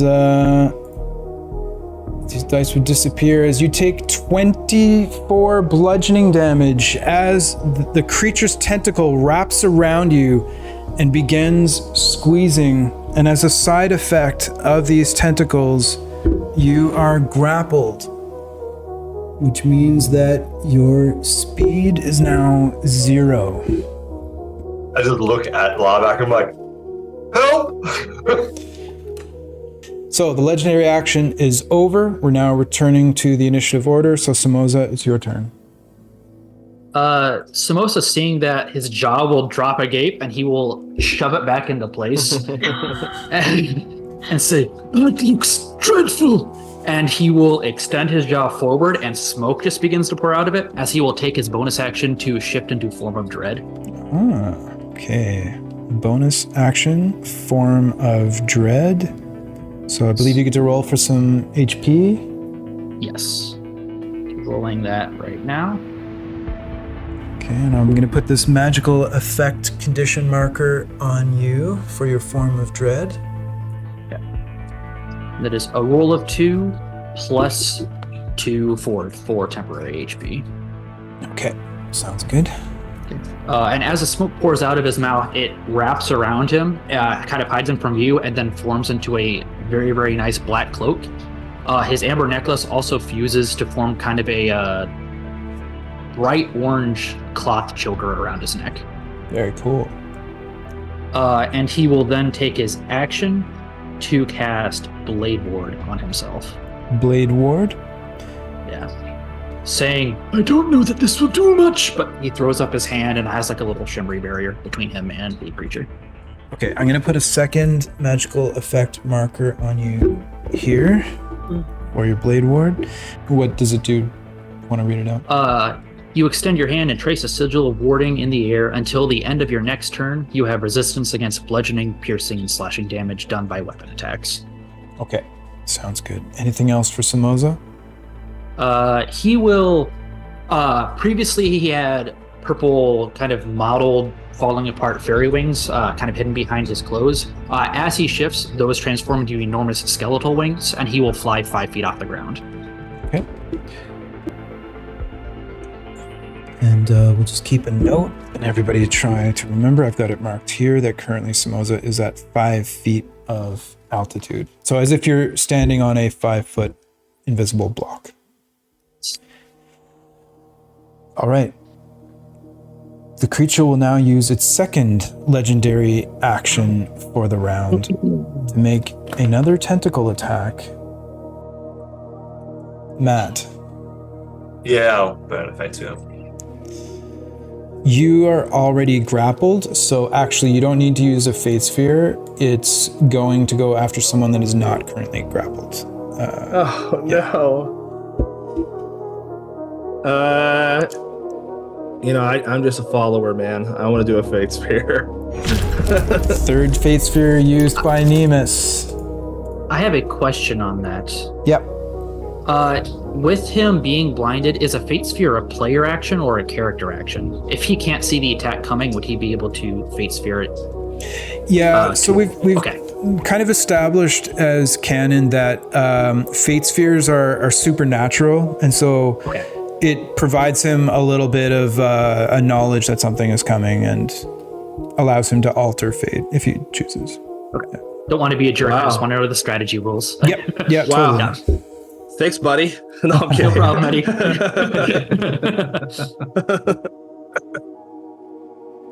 Okay, so Nemus is using his third. We are re-rolling. This time it is Larback. Fate Sphere.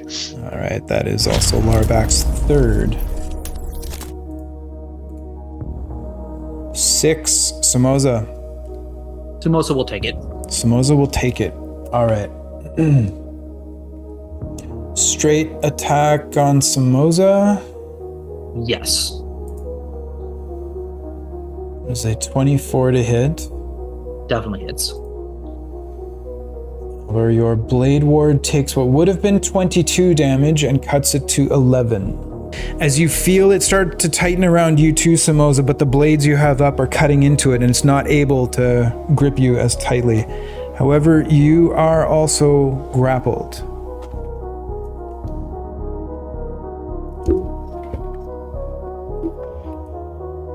That's the end of its second legendary action for round 1. So we are back to our initiative order for Courteous. Okay. So Courteous is by. He's like, I'm so glad I'm not seeing this. He's going to kind of stumble toward it, actually. So I'm going to basically... No, hold on. It's Courteous's turn. Oh, I'm so sorry. I don't know. I was like, I thought it was me. I'm sorry. I'm excited. Not very courteous of you. Who cares about that guy? No. Courteous. We're a team now. We think as one. So Courteous will, with his left hand, kind of just grip and say a word or two, maybe lifting up a prayer, and you will just see this kind of smoke or just kind of a black shadowish come over his body as he casts blur on himself. Is it concentration? Yes. Concentration ring on you for blur. All right, can you just read out what blur does so everyone's aware? Your body becomes blurred, shifting and wavering to all who can see you for the duration. Any creature has disadvantage on attack rolls against you. An attacker is immune to this effect if it doesn't rely on sight, as with blind sight, or you can see through illusions, as with true sight. Okay. And every now and then, as you're looking at Courteous, you will see a blurred image of an elf, a gray-skinned elf.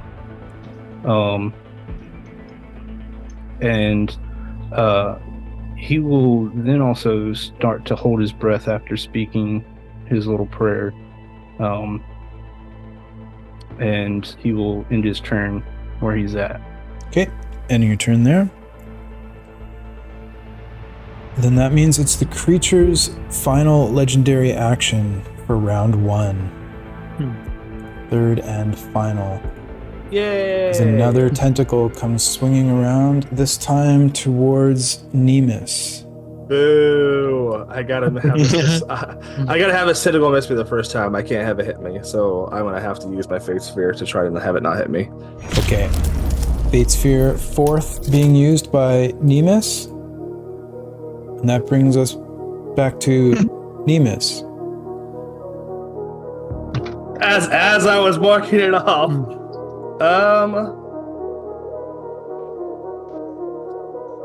I'm thinking of numbers and averages, sorry. No, the answer is I'm gonna have to use my fifth Fate Sphere on that, sir. 5th Fate Sphere used. Jeez. Samoza. You are currently grappled already, so I'm gonna re-roll. So right now a roll of a 4 or 6 gets re-rolled, but we are back to Fala. Nope, Fate Sphere. Sorry. 2nd Fate Sphere used by Fala Tooftler. Matt is already grappled. Should just be using a D4 at this point. Clearly. Yep. Don't worry. It likes us. Larback. Oh, Fate Sphere. 4th Fate Sphere used. Okay, I'm going to use a D4. That would mean number 1 is still Fala. Number 2 is still Courteous. Number 3 is Larback. Number 4 is Nemus. Since Matt and Samoza have already been grappled. So 4 would be Nemus. I'm just gonna use my last Fate Sphere. I can't do it if I can. Sorry, guys. I know what I can and can't do, and I can't take that hit. Last Fate Sphere. This time it's a 3 for Larback. Fate Sphere. His 5th. Everyone knows how critical this is. This is a nasty monster. Larback. Final Fate Sphere. 2 people are already out of Fate Spheres. Courteous will cancel that Fate Sphere.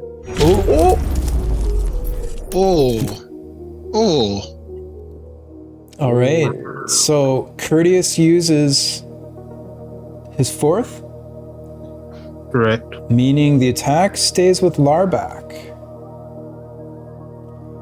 Well, this could be the end.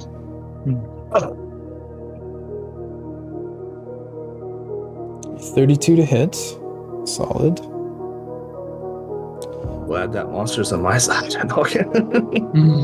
23 damage. Yeah, I'm unconscious. Okay, 23 damage Just for trying Larback. to see if I've got. Just trying to see if I've got anything. No, I'm unconscious. Larback is unconscious. There was nothing in his hands, so nothing goes sprawling out. But you are grappled despite being on the ground. Still mechanically relevant. Okay, that ends the 3rd and final legendary action for this horrific creature. That means it's now Nemus's turn. Okay. So I'm gonna kind of stumble over there, like toward that, just like directly toward it, like not knowing what's going on. Hey, what is this bad? And then I'm going to cast Fog Cloud centered on myself when I'm within 5 feet of it. So I'm gonna put it right where I'm standing because I can't see, but it doesn't say I have to see the point. It just says a point within this range. Okay. And what's the size of the fog cloud? 20. It's a 20-foot radius cube, or not cube. I'm so sorry. 20-foot radius sphere. 20-foot radius sphere. Okay. And you want it 5 feet away from you? Yeah. So I'm actually going to be walking up to that thing, actively not seeing it, kind of like Charlie Chaplin style, like almost going off the edge, kind of walking. I'm going to go all the way 5 feet in front of it, and then I'm going to cast Fog Cloud right there. Okay, and where would you like the fog cloud placed? 5 feet in front of me. 5 feet in front of you. If you let me just put it on top of it, I would love to do that. I can't see, so I'm trying to make it so that it sounds like it's fair, Okay, so we'll say right here, directly in front? Sure. All right, so Veronica is blinded. She's used to it. Is that concentration? It is. Wow. Each one of those squares is 5 feet, right? That's right. Yeah, each of the little ones. So these squares here are 2 by 2. So 10. Yeah. So 5, 10, 15, 20, 25. And as I run up there, you're going to see him begin to change, and you're going to see him start to turn into a giant spider with a gigantic red skull on the back of it as he runs behind this guy into the fog. All right. I effectively have blind sight. It's just an FYI, whether I'm a giant spider. So despite the fact that I'm blind, I can still see him. Okay. And is a giant spider, in fact, large? Large beast. Yes, sir. I am large. Okay. So I'm just going to move you out of the way. I'm just going to have all the rings. Yeah. And I'm going to use the rest of my movements to actually move behind that fella right there. Okay, so you've used 5, 10, 15, 20. And I have a total of 30, so I'm going to use my 10 feet to try to get as far into the fog cloud as I can. All right, so you're actually right up against the creature already. It occupies to this kind of corner right here. Oh, gotcha, because I like to stay in its space, but I'd also like to get in, like not get out of its melee range, but I like to circle around to the right side. Okay, just so you're going to head this way? 10. Yes, sir. 5, 10. Okay. I think it's melee range in the entire place. Yeah. Yeah, and then that is it for my turn. Bala, your turn. Oh, wow. Somebody's already down. Oh my god.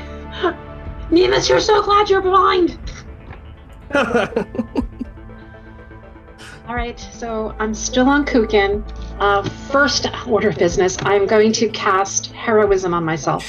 So I do have to just make one little quick ruling here. So technically getting on Kukin... I was already on him when I went into the room. Yeah, that's what I mean. Getting on him before you went into the portal wasn't really a legal move because... Oh. Yeah, so if you want now, you could use half your movement to get on. Sure.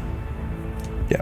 I'll do that, that's fine. Because that's the rule for mounting, right? It's like half your movement? Yeah, that's fine. Okay. So half my movement to hop on, cast Heroism on myself, and a willing creature you touch, me, is imbued with bravery. Until the spell ends, the creature is immune to being frightened and gains temporary hit points equal to your spell casting ability modifier at the start of each of its turns. Okay, and that is an action? Yes, as an action. And it's concentration? Yes. And verbal somatic. You would have to drop either your crossbow and your shield to cast if it's got somatic components. Oh, that's right. Okay, so let's do this over. So I drop the crossbow, cast Heroism, pick up the crossbow, and then hop on Kukin. Okay, so dropping it is free. but grabbing on to whatever your arcane focus is your object interaction. Oh, no, no, you can... it's an item, it's just a free item interaction. We went through this last game. Dropping it is just nothing. Yep. And then picking it up is a free item interaction. You only get one object interaction, but I guess the question I need to ask to you is, your arcane focus, does it need to be held? Oh, it's sewn into her glove. Pardon me? It's sewn into her glove. But that's narrative. Mechanically, it can't give you an advantage over anyone else, right? So, what is your arcane focus? It's something attached to your glove? Yeah, it's just a rod. Okay, yeah. So you'd have that in your hand now while you cast. Okay. There's no way to avoid that. Yeah. No, I understand. Okay, and then you cast, it's concentration, all good. But now you could let go of it, but like you've already used your object interaction. So your crossbow is just on the ground. Okay, so... Unless I misunderstand, you don't have to have your spellcasting focus in hand if it's only verbal and somatic. You only the spellcasting focus can replace material components. So an empty hand can do your somatic. Yes, as long as you have an empty hand to do the little sigils or whatever in the air. Right. Okay, then you'd be able to pick up your... Okay. Yeah. So, thank you. All right, so... Cool. Then I will pick up the crossbow and get back on Kukin. Okay, sweet. So I have heroism up, and I have my shield, and I have my crossbow, and I'm on my bird. All right. So that's my turn. Hold on. I'm going to use Kukin's move. He has 40 feet of movement. Okay. And I'm going to move him kind of zigzag, so up towards like 12, and then back to... I'm going like up diagonally and then back down diagonally. Okay, so 5, 10, 15. No. Just 5 up and then 5 to the lower left square. Right. Yep, that's 15. Okay. And is that a full space of acid between us? Like, is that big enough that Ku can just walk over it? It's only 5 feet, so it doesn't require any sort of a roll to cross. Okay, yeah, so I'm gonna go 5, 10. Yeah, so moving to the next 2 squares. One more. That's 30 here. I'm on Kukin. Kukin has 40. Okay, yep, 35. And then to the next square. So here would be acid, so you're kind of... No. Isn't it the same amount of space? So even if you're jumping over the acid, it still takes up the movement. I just wanted to get a little closer to... Samoza, thank you. Just wanted closer. So you'd have to wait until next turn to get there. Yeah, okay, so I'll just stop there. Okay, nice. Okay, and that's the end of Fala's turn. That makes it Larbak's turn. So we need a death saving throw, so a D20. 1 fail. 8 is 1 fail. That ends round 1. No, it doesn't. It's the creature's turn after Larbak. Creature is going last. On its turn in round 1, it's going to use the multi-attack action from its stat block. That means that this creature can make 3 tentacle attacks, each of which it can replace with an attack called Fling. So, as an FYI, just putting it out there, it would be heavily obscured. It probably has blind sense or some crazy ability to see through that, but it wouldn't just be regular darkness. It does have abilities to let it see. Yeah, a void of darkness has the ability to see through anything? That's weird. Whoops. All right, so first one here is a 3.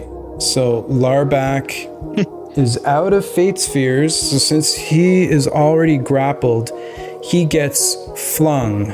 And the way I'm going to do flung This is the top of the board here that you can all see. And as we've done in previous episodes, so what the fling ability does for this creature, it essentially throws you 60 feet in a random direction. So I'm going to roll a d8. Number 1 would be straight up, and then 2, 3, and so on. Holy, whoa. So 7 would be kind of due west. So Larback, luckily you're here. You get flung 5 feet and you just kind of get shifted. You do not take any additional damage. You don't take any damage. So it actually doesn't cause a death save to you. Extremely lucky for Larback. Second one. 5. Nemus is out of Fate Spheres. Yeah. So Nemus, the attack would be coming to you. Despite the fog cloud, it does not seem to affect this creature that somehow seems to be able to sense all the living things around it. It's a 25 to hit. Yeah. For 16 bludgeoning damage. Okay. And you are grappled. So I believe you are currently concentrating. I am. So I need a con save, DC 10. Oh! You get your 10, you are still concentrating. Third target is a 3. Larback. That tentacle has already been used this round. 3. Whoa, Larback. What is going on? What did you do to this thing? Courteous. Courteous will use his 5th. 5th Fate Sphere. A 4 coming towards Matt. Yeah, I'll use the Fate Sphere. Second. I don't like that thing. Second Fate Sphere used by Matt. Courteous. I'll use my 6. 6th and final Fate Sphere. That's now 3 players out of Fate Spheres. Samoza. I'm taking it. Samoza's gonna take it. He is already grappled, so it would be a fling attack. I'm just gonna orient the board first in the right orientation before I roll. It is a 2, so that would kind of be northeast, which means you get thrown this way, striking the wall, and then one of the conditions of it is that you fall prone. So you didn't go 10 feet, so you don't take any damage from the fling. However, you are prone in the acid, which would take place at the beginning of your next turn. So you don't take any damage immediately, but it's at the start of your turn if you're in it, or if you enter it on your turn. Dave, has he been released? Did the tentacle fling him and it just released him? Yeah. So he's not grappled. Yeah, good point. Oh, thank God. Just holding you in the acid. That would be rough. Like he's done playing with his toy. Toss this away now. All right, so that was my third and final attack of round 1. We're now starting round 2, so we're back to Matt. Larback's right next to me, correct? Correct. Okay, I will reach down, because my speed's 0, but I can still reach him, and apply Healing Hands to him, which is an action. Yep. So Larback gets 3 hit points back. Healing Hands. Back to Larback. Larback, you have 3 hit points and are conscious, but you're still prone. And I gotta say, wake up. I gotta say, Crikey, mate, you can't die like that last time. These creatures hate you. And then, as a bonus action, I'm going to drink a potion of heroism. Actually, I'll drink a potion of healing instead. Sorry, I know or do you want me to say that's been called? Or Well, I mean, no hit points are rolled, nothing. So sorry, as a bonus action, you want to drink what?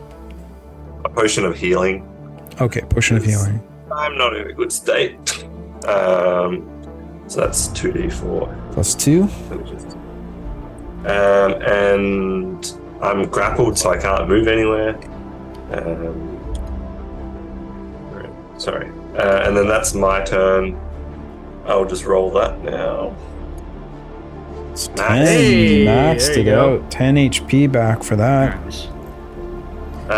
So that's my turn, and then on Veronica's turn, because she still is under the effect of attack, and I didn't change it, she will attack with disadvantage because she can't see the creature. Okay. Will not hit with a 3 plus 5 is an 8. No, She's just snapping wildly. won't hit. And that's it for Veronica? Yes, that's it. Okay, the creature will use its first legendary action of the round. A 6 Samoza. Samosa's next turn is not ended, so Blade Ward is still up. I'm clarifying that one. Yep, you're up Okay. next, so it'd still be active. Then I will take that hit. Okay, and you are down. Okay, so it has advantage on the attack since you are prone, and this is a melee attack. 27 to hit. So 22, blade warded to 11. And once again, you feel that tentacle wrap around you and start to tighten its grip. That ends its legendary action, which makes it Samoza's turn. You are in the acid at the beginning of your turn. It's not an intensely strong acid, but it does do Good. 2d10 damage for 5.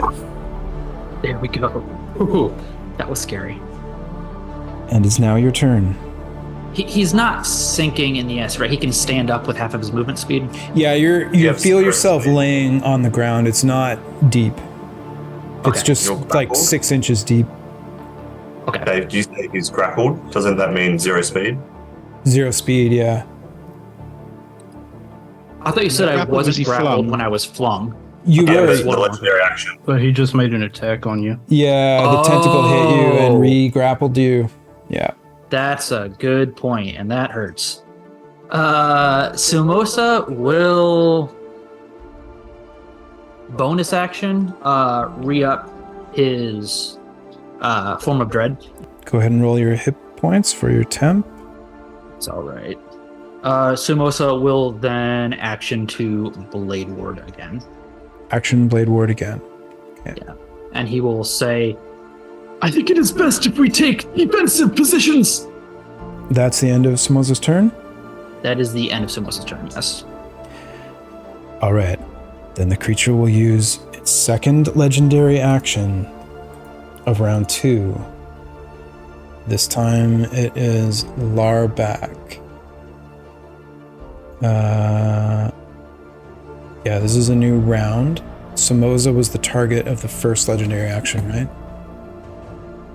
So Larback, being grappled already, you are flung. Was I grappled again? Oh, I thought he's I was not just grappled. flung. Why did I leave the grapple? Did I just forget to take that off when you got flung? It would be considered an attack. You are prone. I'm going to use a reaction of mine to disable his. He's attacking at advantage because I'm prone, so I'll disable his advantage. Okay, what is With, the name of the ability? Restore balance. Okay. Your connection to the plane of the absolute order allows you to equalize Celtic moments. When a creature you can see within 60 feet of you, myself, is about to roll a d20 with advantage or disadvantage, you can use a reaction to prevent the roll from being disadvantage or disadvantage. Excellent. Okay, in that case, it's just a straight up attack. 12 on the die, so that would hit, I imagine. Yeah. Unconscious again. 19. Back down I go. Back goes back down. I saw a blinding light. I saw a blinding light of Matt above me, and I was like, my hero! And then I'm unconscious again. Yeah, I can see another tentacle just slam you. I mean, the good news, Larback, is that in round 3, things are going to get a lot worse, so people could die quicker, so maybe you'll be okay. It's got to survive another round. Okay, that is the second legendary action that was directed. So we're done with legendary. Samoza's already had their turn, so it is Courteous's turn. So he will, pre-object interaction, grab a potion out of his bag, and bonus action drink it as he drinks a potion of heroism. Okay, and Potion of Heroism acts like the blessed spell and gives you some temp HP? Correct. And for his action, he will take the dodge action. And for your action, you take the dodge action. Okay. Simple enough. Action dodged, and then with the Potion of Heroism, is it just a straight amount of temp HP? It's not a roll, or is it a roll? Yeah, it's just it's 10 HP. 10 HP. Temp.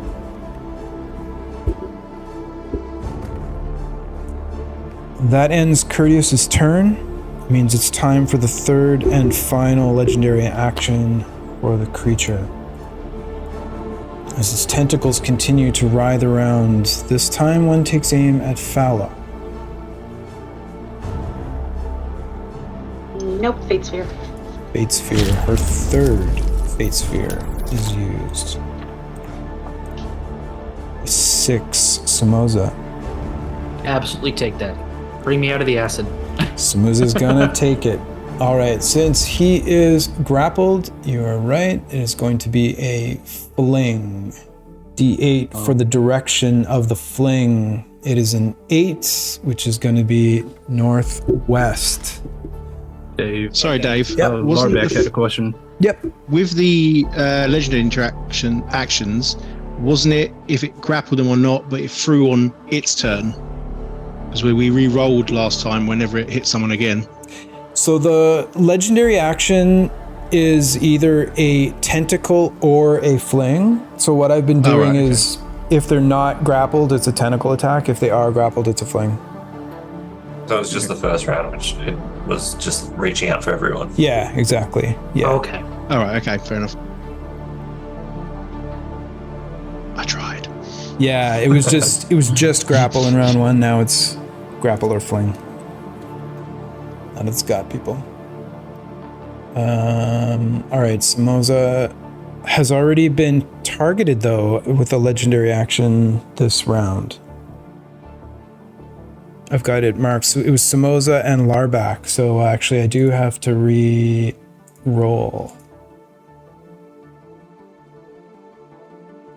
Which would be a 1 to Fala.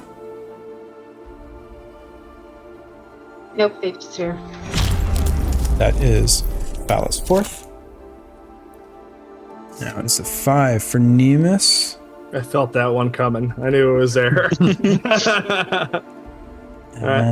Nemus has no Fate Spheres left. I did have a grapple marker. Yeah, because shapeshifting doesn't free you from a grapple.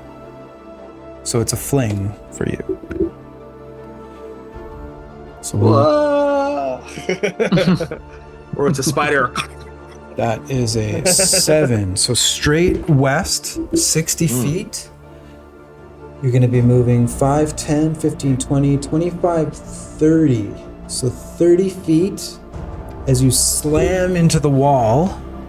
And as you slam into the wall, you take 1d6 bludgeoning for every 10 feet you fly. So that is 3d6. So 13 bludgeoning damage as you smash into the ground. Or the wall, I should say. And then you are prone.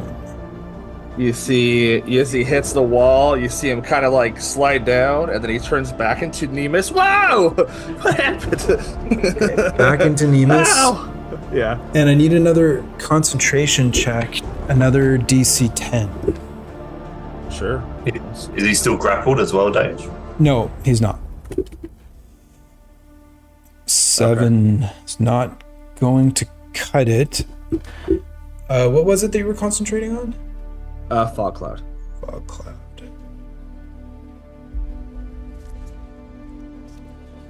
Which means that Veronica is no longer blinded. Yay! Save us, Veronica.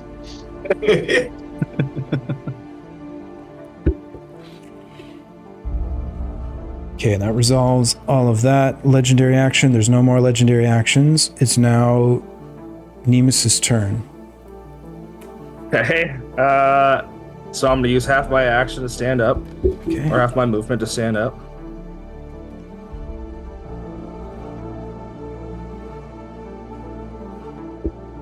And then he's going to would an application, so an elixir and like would be the same thing as a potion, right? A bonus action. Yeah, anything that's liquid, you can consume it in a bonus. What about like I have Keog's ointment? That's an action. That's an action. Yep. Yep, Kier.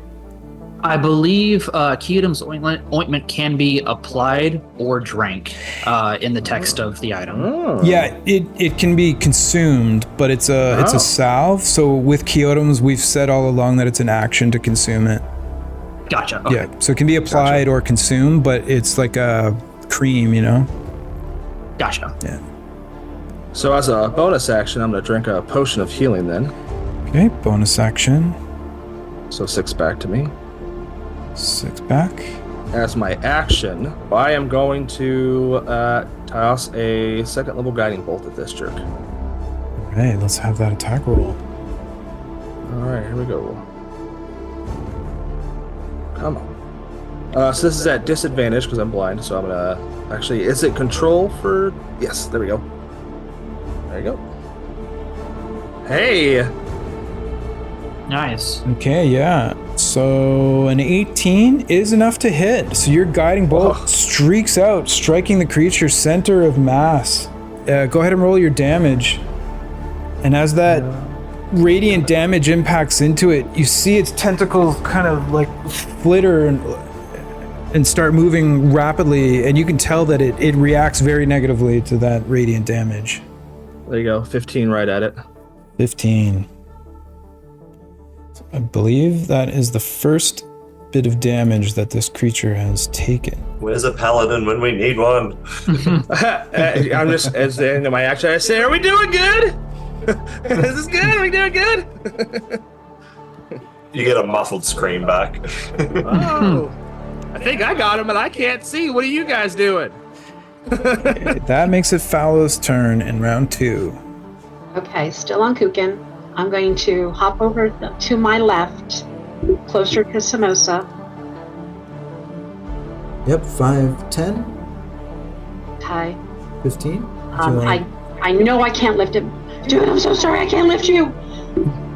But I will fire a ray of frost at the tentacle holding Samosa. Okay, just let me check some... Or if it would just be easier to target the creature, I'll do that. My goal is to get him to shake loose. Yeah, it doesn't... There's nothing in the mechanics of the creature that states that you can attack the tentacles. Okay. Yeah. I'll ray of frost the creature. Okay, sounds good. It'd be with advantage because of the guiding bolt. Yes, that's right. At Good advantage. thing too. Thank you. You're welcome, everybody. Keep me around for Christmas. Yay. Oh, geez. 22 hits on that ray of frost. Please do roll your damage. 7. And I don't know if it matters, but now its speed is reduced by 10 feet, and it's obviously frost damage. Okay. Just double checking something. We got it on the ropes now. And that was an action? Yes, that was an action. And That's my was action. it also verbal or Yes, somatic? both. Okay. So I put into crossbow. We'll go do the same thing. I lay the hand crossbow across Kukin, cast it, pick it back up.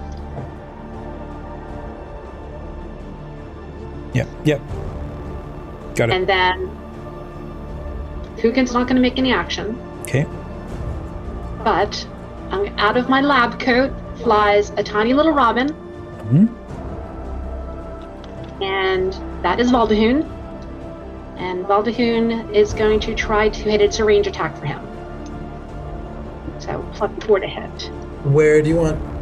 Is it Valvahoon, you said? Yeah, Valdahoon. He's just going to be like floating over me. Okay. There you go.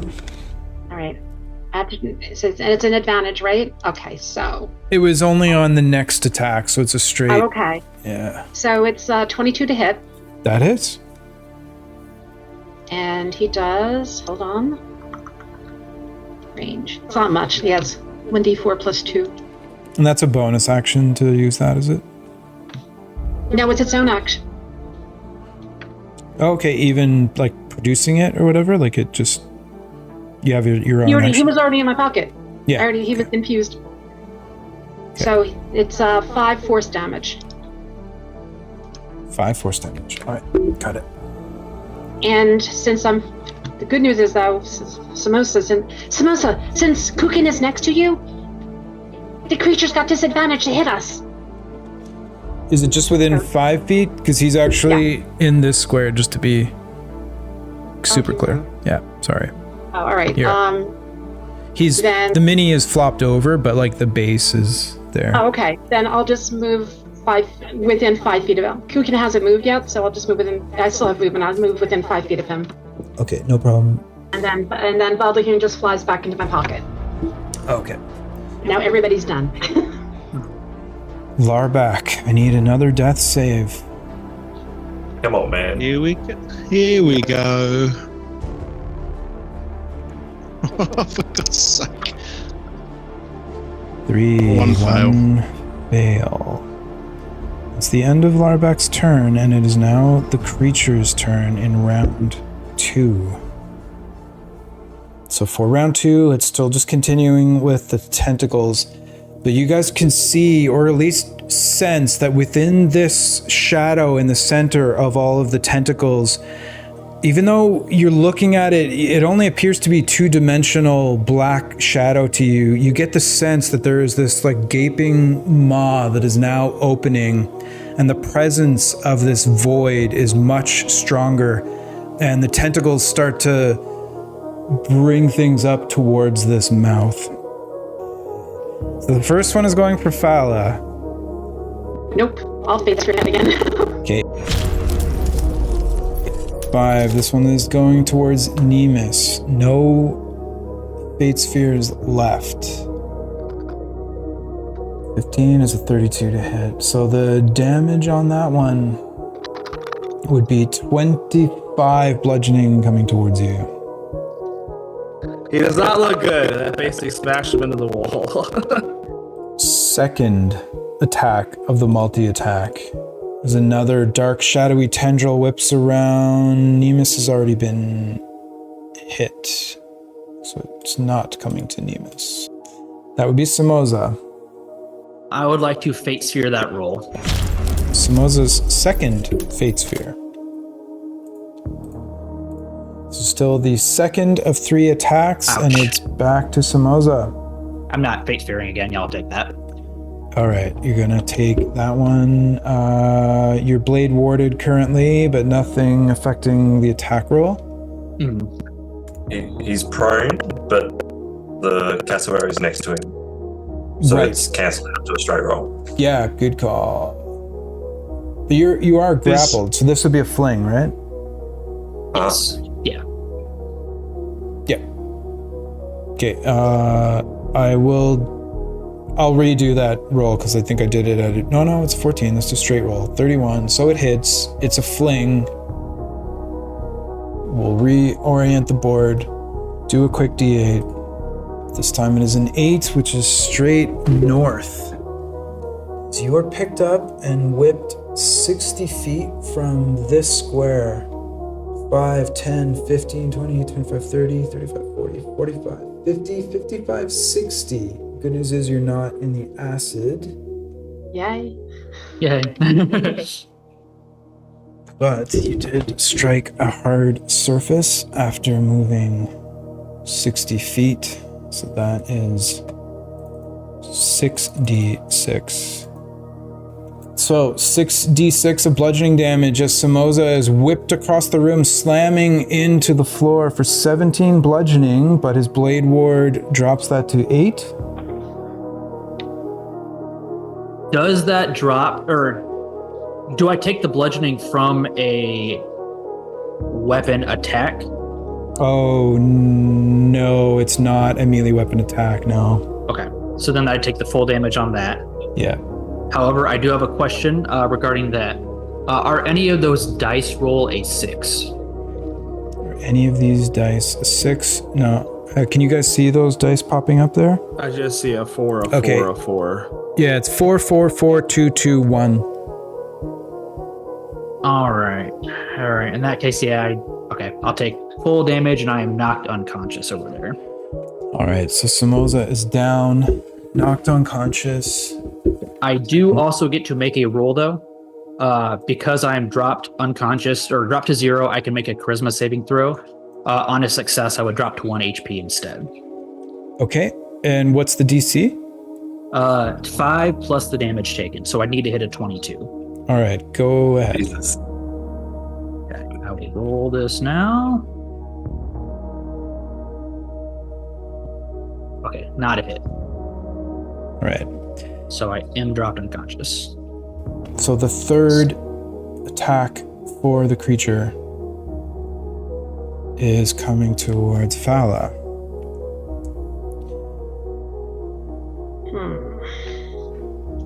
Wait a second. Nope, I'll use my last fate sphere. 6th and final fate sphere. Used. New D6 roll is Samoza. But it already attacked me, though, right? It already so I can't attacked. attack. Yeah. Fala getting Taking it. crap rolls and has no fate spheres left. You are not currently grappled. 21. That's a Shield. pretty low roll. Okay, it does hit. Shield. Shield. Yep. Okay, Puts me to 23. reaction used. Shield cast, so the attack misses. Damn. Reaction used. Attack missed. That's all of its attacks. That's the end of round 2. So at the beginning of round 3, you see the creature now with its tentacles out, grabbing on to some of you, having flung others across the room. You sense this hunger, but also there's this electrical field that's charging up around it as you see sparks of electricity jumping within this kind of like dark, shadowy storm cloud. So top of the round, Matt. Oh, that changes what I was gonna do. I will use my action to try and stabilize Larback Okay. next to him. You are a babe. I just can't let you die to the creature. Like you haven't had a turn at all this whole time. No. Okay, so I think that is a medicine check? Yeah, it's got to be a 10. Nah. 2. It wants me to die. Yeah, it seems it does. Bonus action, I'm going to chug a potion of heroism as well, because I'm not sure this thing is going to like me. So, yeah, that's my bonus action. I'm still grappled, so I can't move. That's my turn. Okay, magical effect on you for potion of left. heroism, and you get 10 temp HP. Yep, and Veronica's turn, so she'll attack. Straight roll this time. That will hit. Yeah. Doing 24 to hit. Doing 1d6 plus 2. Yeah, Veronica chomps down onto the shadowy form of this creature. It does make contact. 4 damage, and Veronica will use her reaction to empower that with her fire essence. So it takes another fire, another 1d6 of fire damage. Okay. So 6 damage. Unless it's probably immune to fire, but... No, it doesn't seem to be immune to the fire. However, the bite didn't seem to do much to it. No worries. At all, if anything. And that's Veronica's turn. Okay, then it is the creature's turn to take a legendary action.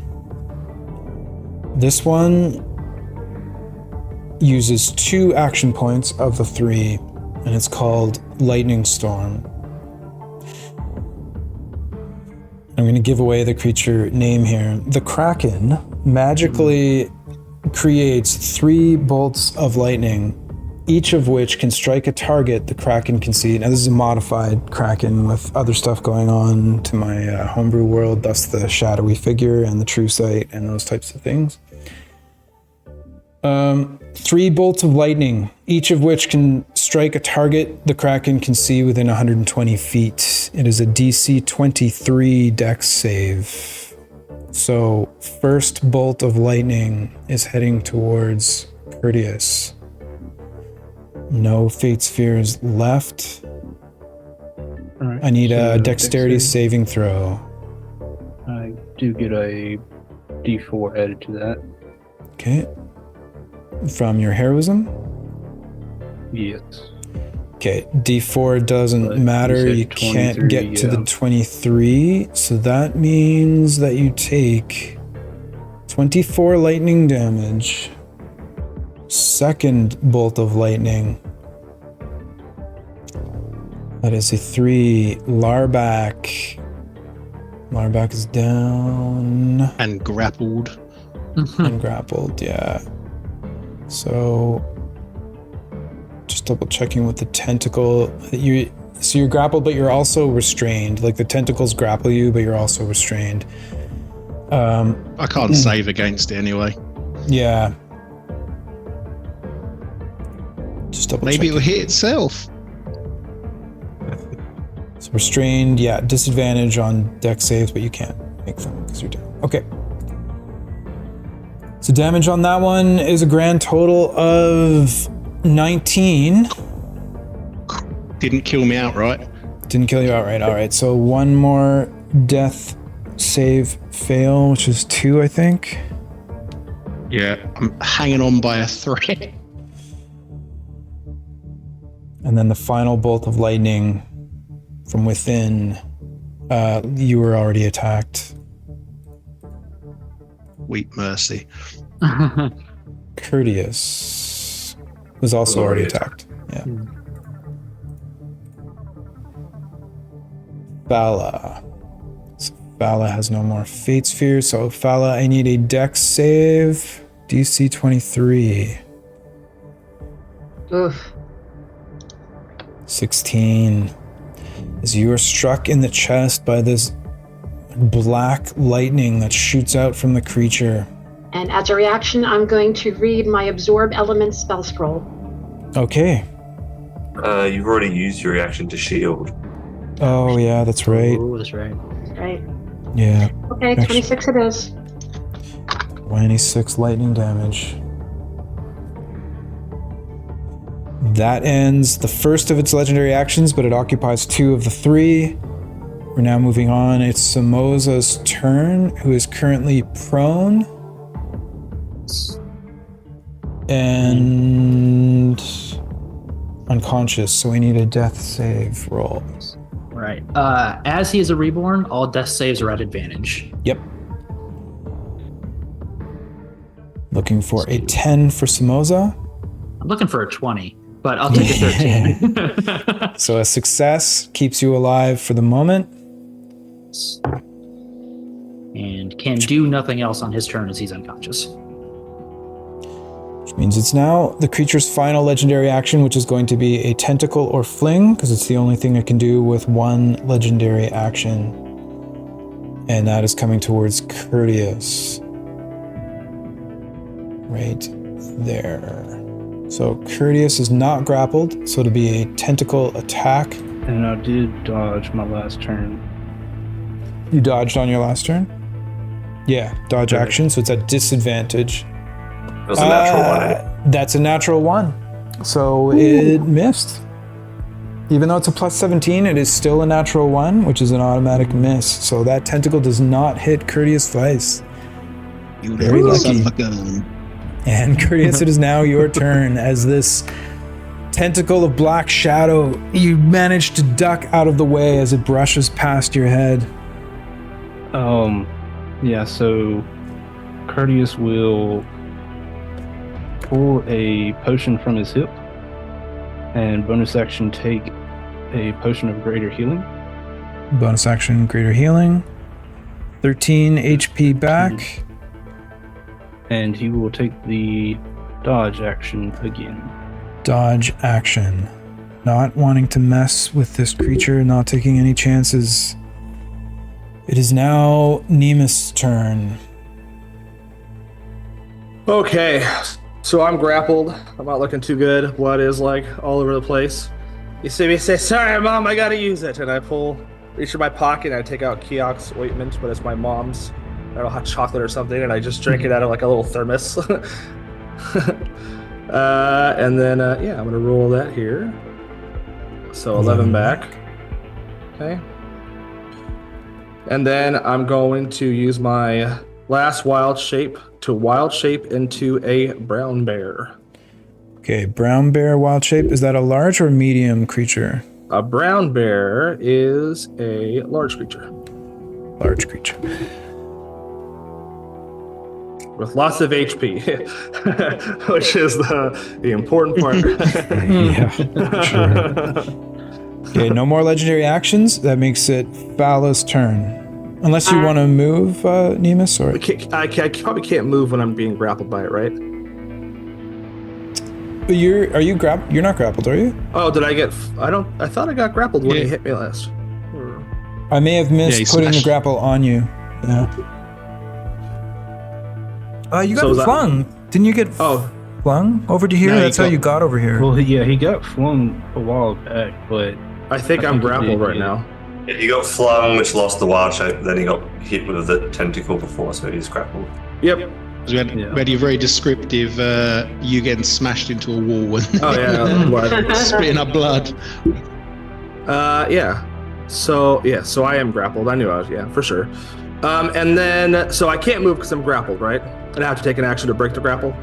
Right. Okay, well then he's holding a brown bear now. Okay. That's pretty much it. Bala, your turn. I am dismounting, so that's half my movement. Oh, actually, before you take your turn, Fala, I see you're concentrating, and we forgot to do a save. Oh no, but you used shield, and it didn't hit you? Right, that's right. I used shield, it didn't hit. It was the deck save, I think, right, that they're talking about. It was the electrical bolt thing. The electrical bolt that hit her. Okay. I ended up taking damage from the electrical bolt too. So I did. I got an 18. On your save? So I need to roll con. Yeah, for the con, just to keep heroism up. Okay, good stuff. And Courteous, you said you have to do one? Yeah, I still have blur up. Right, but you didn't get hit? Well, I've been hit by the lightning. Okay, and you didn't roll? No, I didn't. Okay, go ahead and roll. I rolled a 10. Okay, so the question was, did you take the lightning first or second? I took the 24 damage. Then in that case, 10 is not enough, so blur would drop. Okay. But does your bless help you with saving throws or just? Oh, yeah, because it's on all attacks and saving throws. Yep, that's correct. So you're looking for a 2 then. Hey, what you got? So blur is still up. So So it's Fallow's turn. Okay. Dismounting from Kukin. Okay. I'm going to have him run up to that monstrosity, ginormous shadow icky thing, and just bite it. 5, 10, 15, 20 gets you in melee range. Let's see. I doubt a 15 is going to do it. No. That's okay. He's not As long as he's within 5 feet, that's where he needs to be. But actually, we need to resolve your turn first. Oh, that's right. Okay. I'm just going to take Kyogen's ointment. Okay, action for Action. Keonum's ointment. Yep. Go ahead and roll those HP. Yep. Terrible fight. I know it, but it's terrible, equally terrible for everybody. Yeah, absolutely. This is a beefy monster. Yeah. This is what I get for moaning about being restrained last time. I'm just unconscious this time. And you don't even have to take the gem out because he's just going to right back in my pocket. And then I'm going to have Valdahoon just fly out, strike, and go back into my pocket. Okay. So, not a lot of damage. Yeah, that's not going to make it. So that's end. It's my turn. All right, and then, your Kukin moved up, missed on the attack. That makes it Larbak's turn. Larbak. You need a 10. Need a 10. Oh, 11. That is a success for Larbak. I mean, yeah. That makes it the creature's turn. And on its turn in round 3, it is using Lightning Storm as its attack. So we have 3 more bolts of lightning. First bolt of lightning, Samoza. I am going to spend 1 Fate Sphere to reroll that one. 3rd Fate Sphere? 3rd total, yes. 3rd Fate Sphere. That is a 1 to Fala. Ahead. So we need a Dex saving throw, DC 23. Not happening.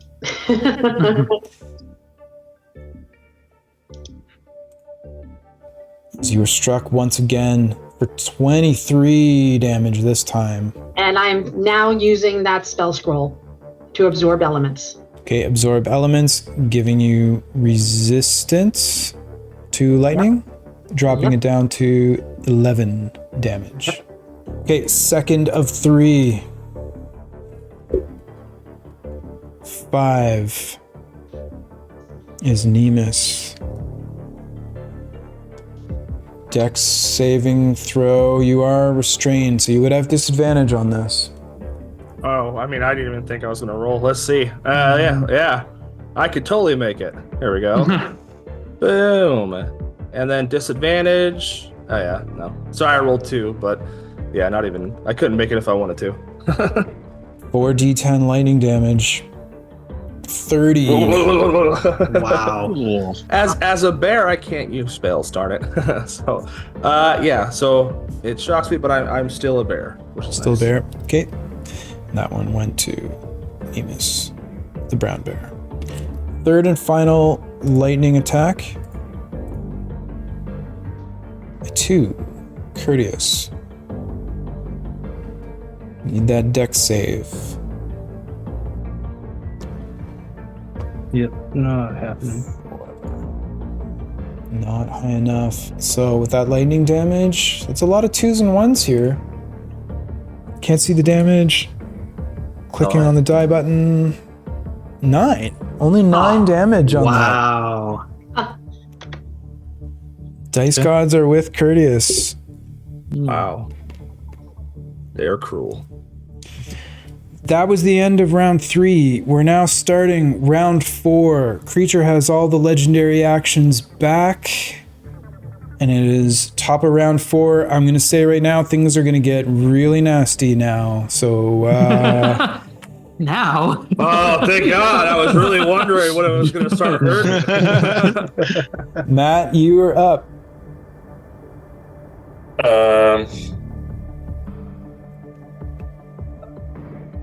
I am grappled still, and I don't like that. I'm not good at medicine, actually. I know everyone's going to hate me for this if I get him stabilized, but I'm going to try and stabilize Larback.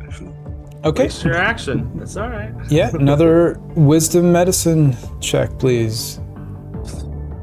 Oh. 7. It was a 9, and it wasn't. It was a 6. Any The bonus thought actions? counts. Oh, it's Bless. I've got Bless. I don't think bless helps with skill No, checks, That's does it? attack. Yeah, sorry. So that's my turn, and Veronica's going to try and bite. Is Cookin flanking the Kraken? Yes, Kukin is right up next to him. So the Kraken then has a disadvantage, but he's also flanking. Yeah. Yep. Good call. Natural 20? Nice. Sweet. Yeah. So double damage, but what's the normal amount of damage for the bite? Yeah, 1d6 plus 2. Okay. But it's non-magical, so it doesn't do any damage. Right. But are you using the fire infusion? Yeah, and we're using the reaction to fire infusion. And that gets doubled as the 20? Double damage. Yeah, so sorry, double the dice. So it's normally a d6, then 2d6. So 11 fire damage. Wow, then. yeah, no, that's significant. Yes, flames erupt through Kukin. You see some of the shadow burn away. That's my turn. Nicely done. Right, it is now the creature's first legendary action. And it's Just wait a few rounds. It's fine. It's going to start Advantage. running rampant with the tentacles once again. This one is heading towards Fala. No fate spheres left, but Fala is not currently grappled, so that's going to be a tentacle attack at disadvantage because of the steel defender. So it's only a 30 to hit. Really? As you get smashed for 22 bludgeoning damage, Fala. Wow. I'm unconscious. Fala is now also unconscious and dying. And Now, without any other instructions, Kukin will stay there and dodge. stay there and dodge. Okay. It's the first legendary action was used in round 4, and that was against Fala. All right, then that makes it Samoza's turn. Ooh, okay. So, I would like to, if I Fate Sphered, I re-roll the whole advantage, correct? That is correct. Okay, I will Fate Sphere to re-roll that. Okay, Fate Sphering to re-roll. That is your 4th Fate Sphere. Go ahead and re-roll. Okay, that is good. Yep, so that's an 18. That is a success. Second legendary action for the creature. Can't attack Fala with this. Flicks over to a Samoza. All right, this is just a legendary action attack against me. That's right. I will try to brute force that. It's gonna take it, I mean? Yeah. Okay. Yeah. Samoza's gonna take it. The attack is at disadvantage. But wait, you have to use the reaction to initiate that, don't you? Yeah, the steel defender's already used its reaction to make it disadvantage. Right, So but I called that out. Did you actually want to do that when I called it out, Fala? When I attacked... Oh yeah, it was against you, wasn't it? Yeah. Yeah, okay, good, okay. So the reaction is used. All right. So it's just a straight roll then. But it's advantage Isn't it because you're hard? down. Yeah. Yeah. So at advantage, Samosa, not a natural 20, so it's a 31, so it does hit. And it does 19 damage, so that is 1 fail.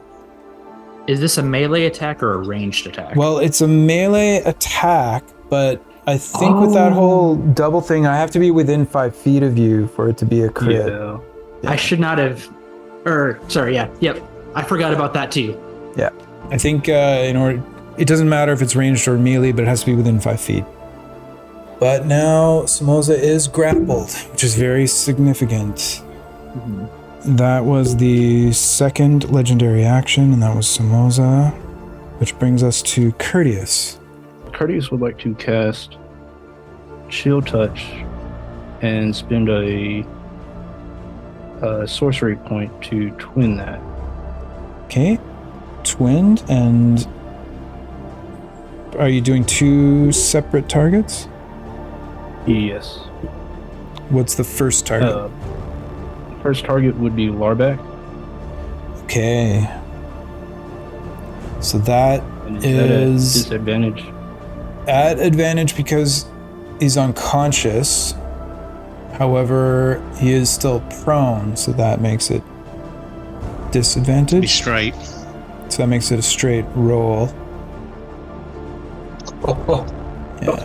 7 does not that hit. Doesn't hit. Even with the D4, just Would that even end it? Because he's killed me, or It doesn't end the game, no. But it's still a valid kill. and then the second one will go after Fala. Okay, Fala is also grappled, so attacks against her are at advantage, but she is prone and unconscious, so advantage. By be straight raw, again. Straight roll. by raw, attacks against a grappled creature do not give advantage, I don't believe. It's grappled correct. and restrained. Oh, restrained. yeah. Gotcha. Yeah, Sorry. anytime it grapples one of you guys, it's also a restrain. Gotcha. Yeah.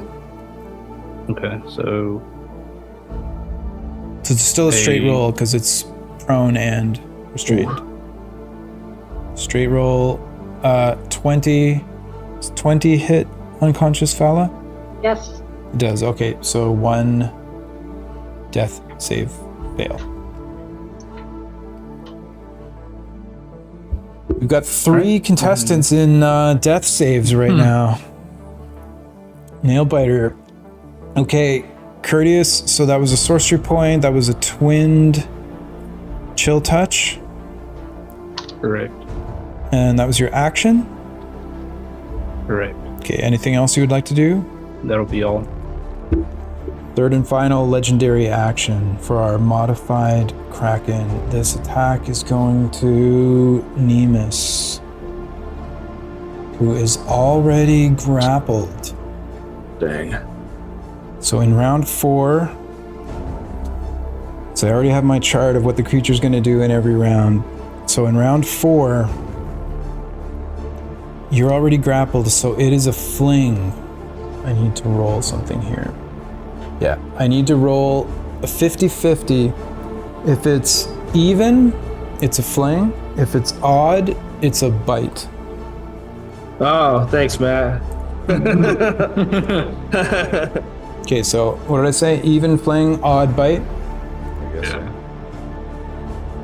Natural 20, which is even.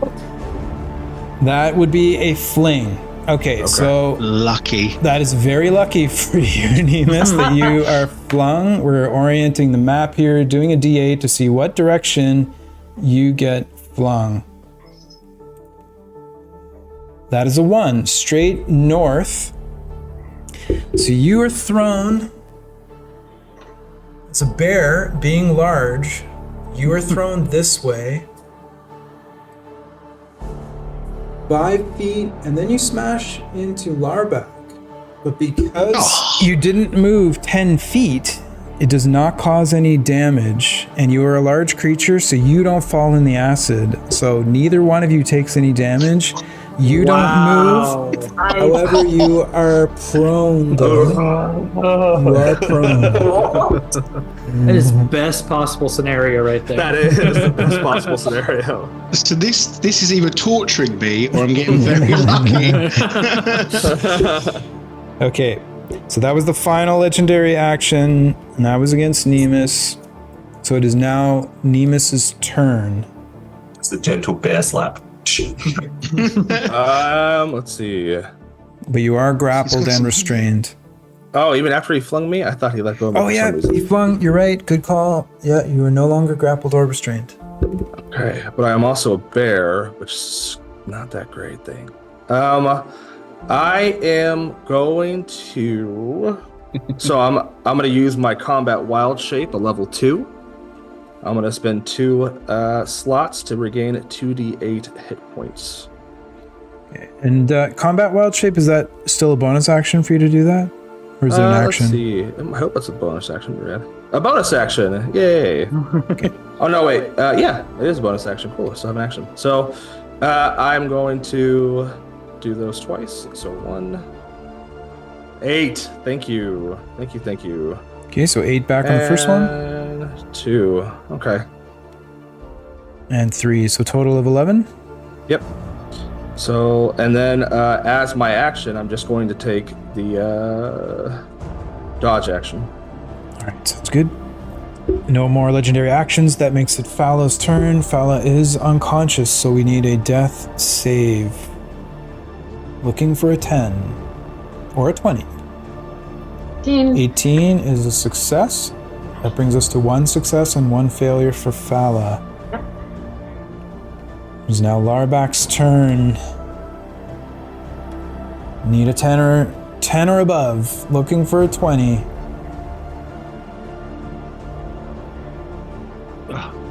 A 2 is not enough. That is a fail, unless, Ben, you know of anything within the rules of COF that could save you at this time?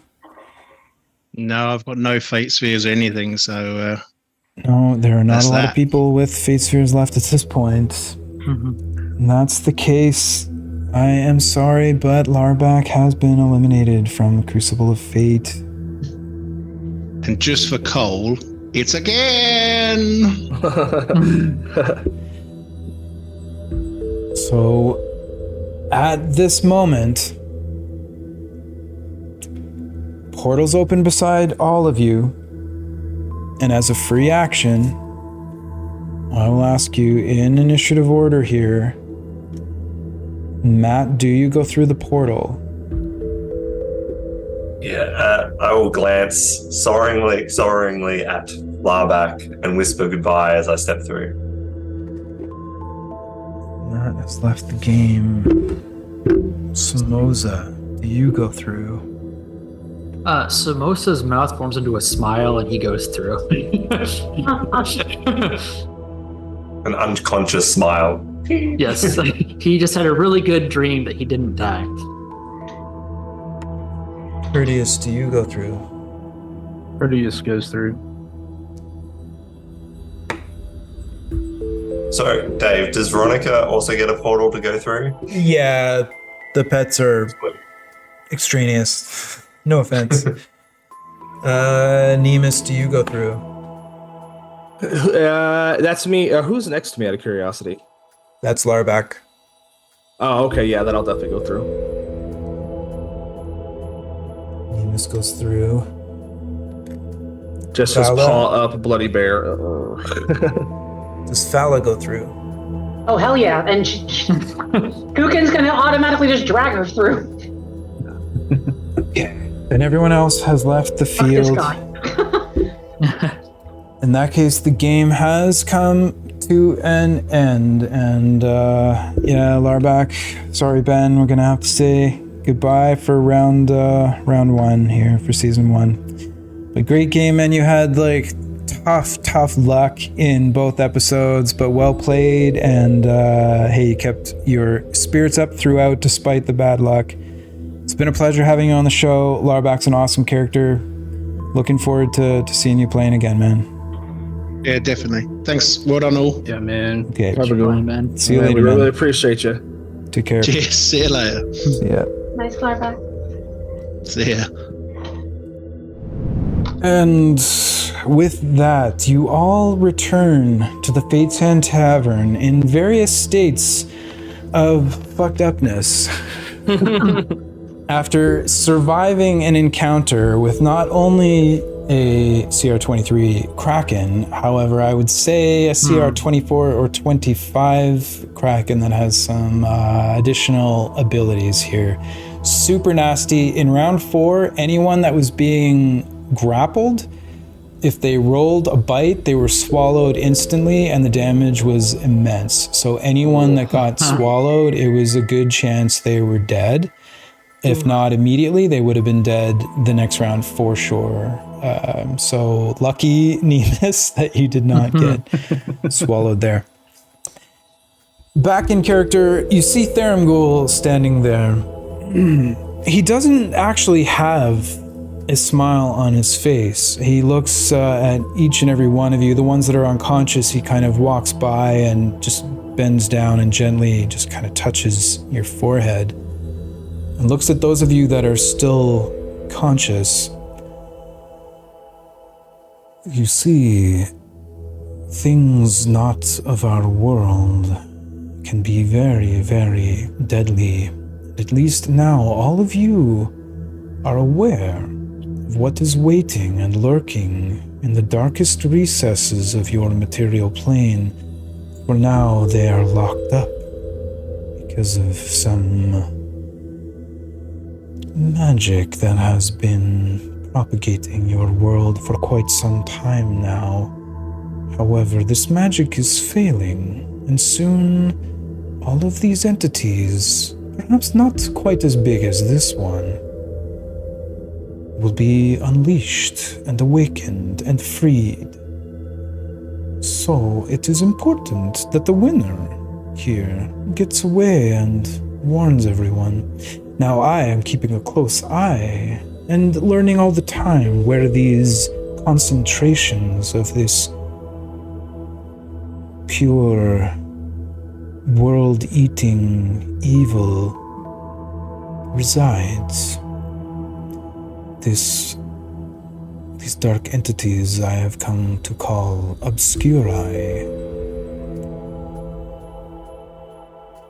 This could spell the end of all living things on the surface of the planet. And it is not of my doing or my design. So, with each of these battles that I send you to, it is not just for the enjoyment of the eyes of truth.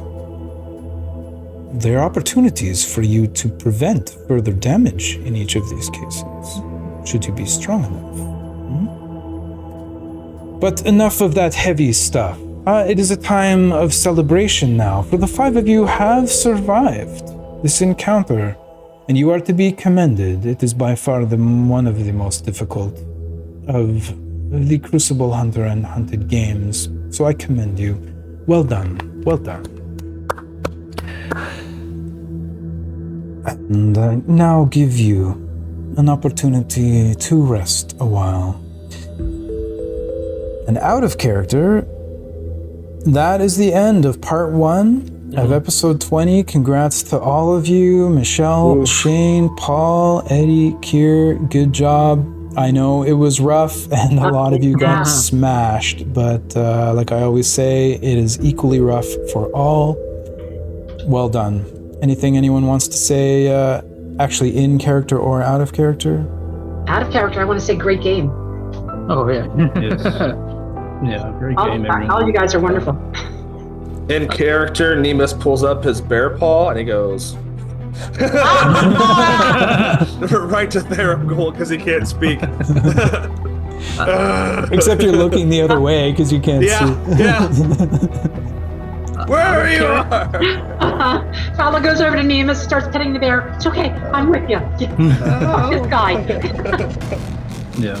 Okay, anything else for anyone? Sumosa will stand up, assuming he can stand up out of unconsciousness. Actually, you have to wait for your short rest. Sorry. Okay. But out of character, if there's anything you want to say. I mean, he looks exactly the same as he did when he started, even though he has massive damage. Until next time, hope you all enjoy a nice long rest. Take care, everyone. We'll see you later.